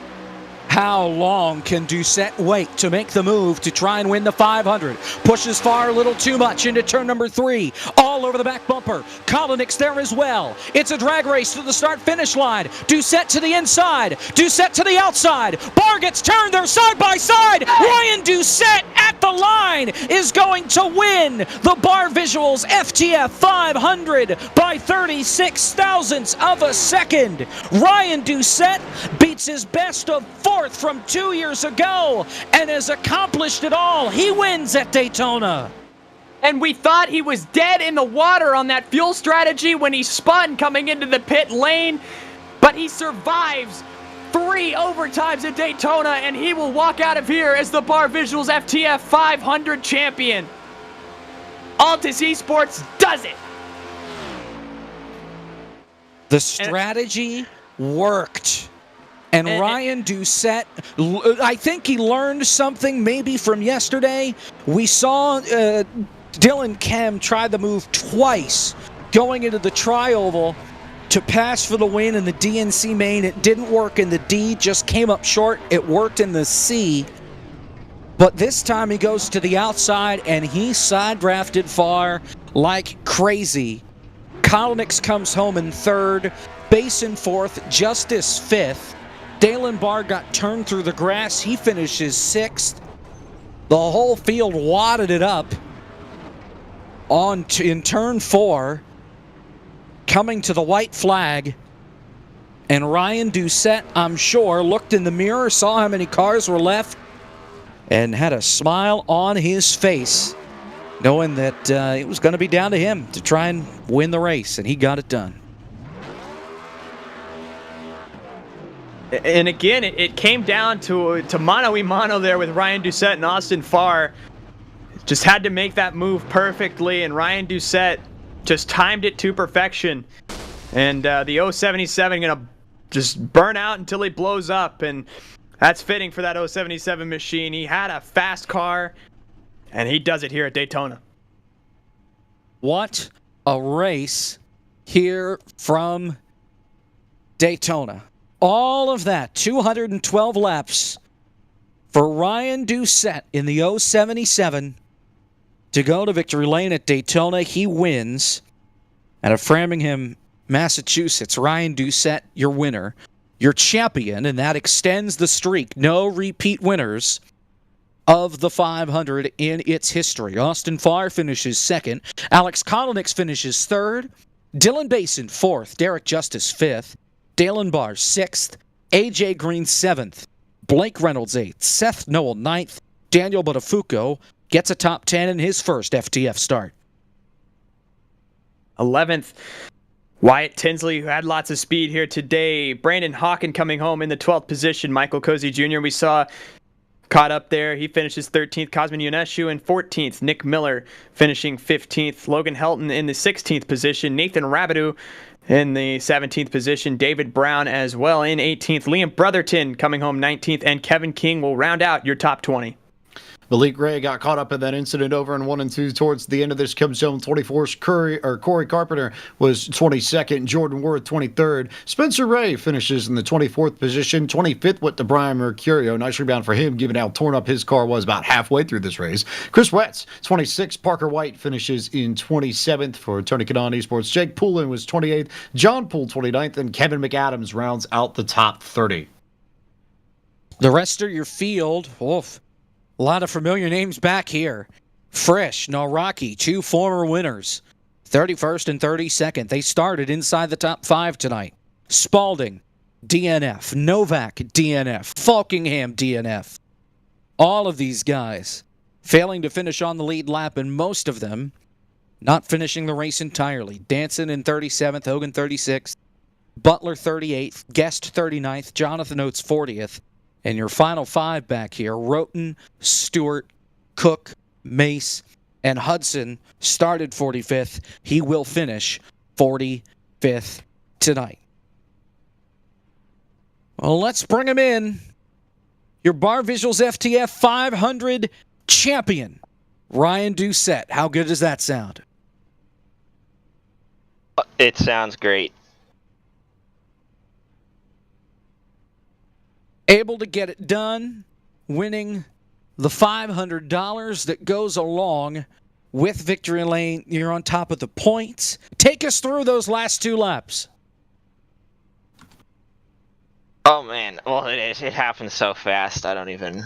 It's tough to process what happened. I was just fighting to stay on the top. Waited for the right time to make my move. I didn't want to move out from behind Austin. My spotter Tucker Minter was talking me through that whole race. He was suggesting pretty much every move I made, and it all fell together at the end. All right, let's talk about the lows now. We talked about the highs. Let's talk about that pit stop there. Coming under green, thinking you may go to the end on fuel. You come to pit road with Cozy, and then what happens?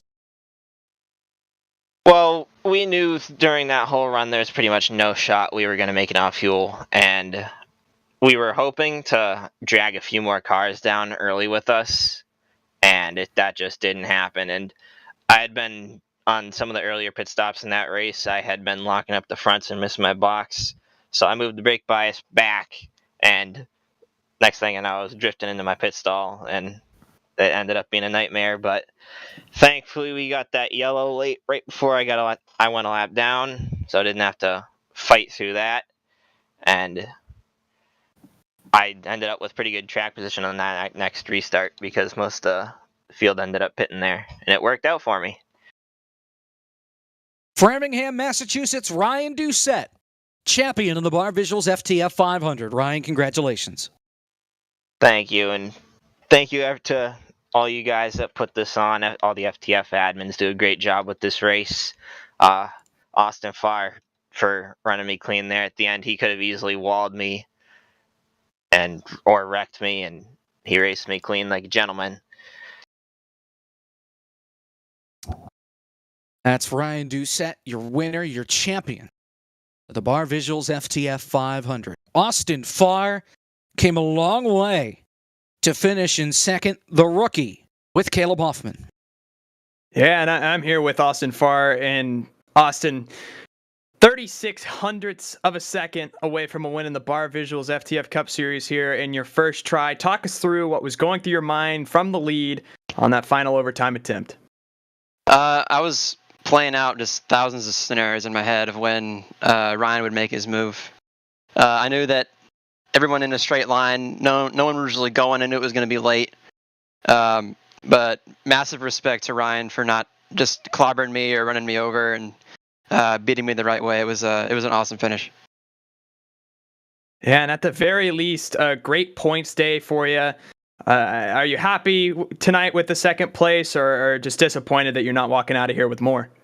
I mean, to not win is kind of a bummer, but going in, I was just kind of shooting for a finish. A top 10 would have been awesome too, but I'm over the moon with second. Like, especially like things outside the game haven't been going too good for me. So to sit down and really focus and see all the effort and the concentration work in my favor to some extent is it feels pretty good. Well, either way, you have a great spring ahead. It's a good points day for you. Do you look forward to Rockingham here in 2 weeks? I'm gonna have to practice a lot for it. It's not a place I have any real experience in, whether that be officials or just anything else. But if it's anything like today, it'll be really worth my while. It's just really fun. I couldn't believe how much fun I had in the last 2 hours. Coming in with the mindset just to finish you did. That close to a win. Thanks for your time, Austin. Congratulations on a great second place finish here tonight. Thank you, guys. That's the driver of the 47. Back to you, Jacob. And we'll send it right on to our third place finisher, Alex Collins, with James Pike. Alex Collins, P3, and as I go back and I look at that final run, you seem pretty committed to the top. Was it just a matter of you not being able to get to Doucette's bumper at the end of that, just with the way the air works here? Is that what was the problem at the end that kept you from fighting for the win?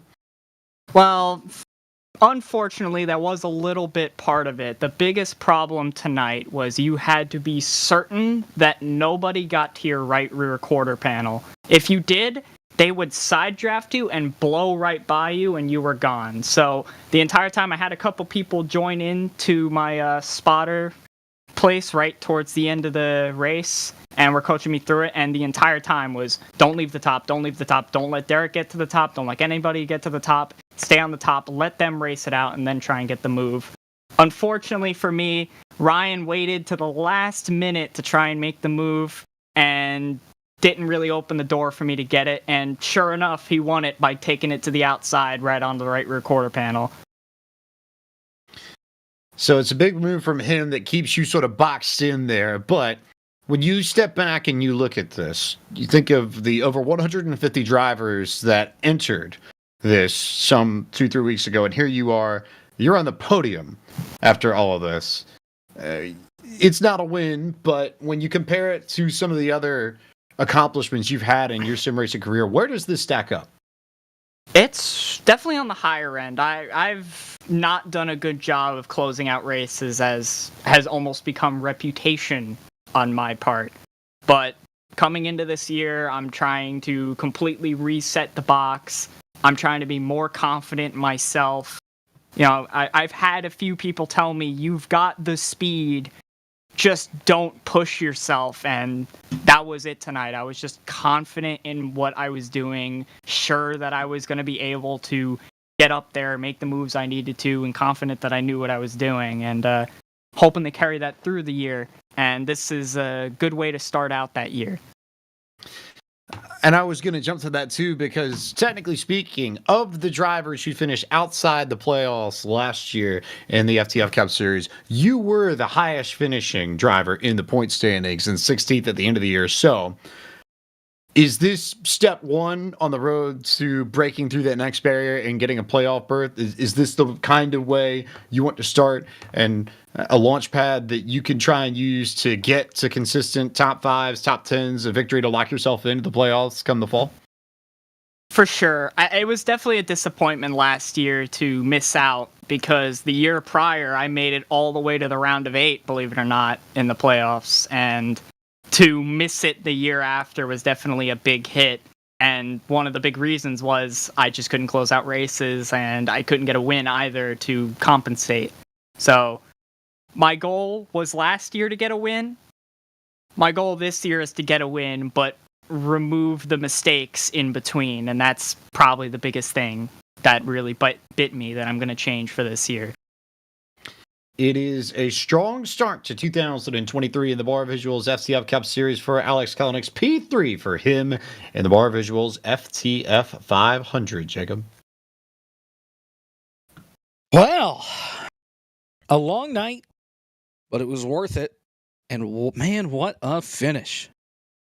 Yeah, and not only a long night here, but weeks of preparation on behalf of the team at FTF. Lots of trial and error.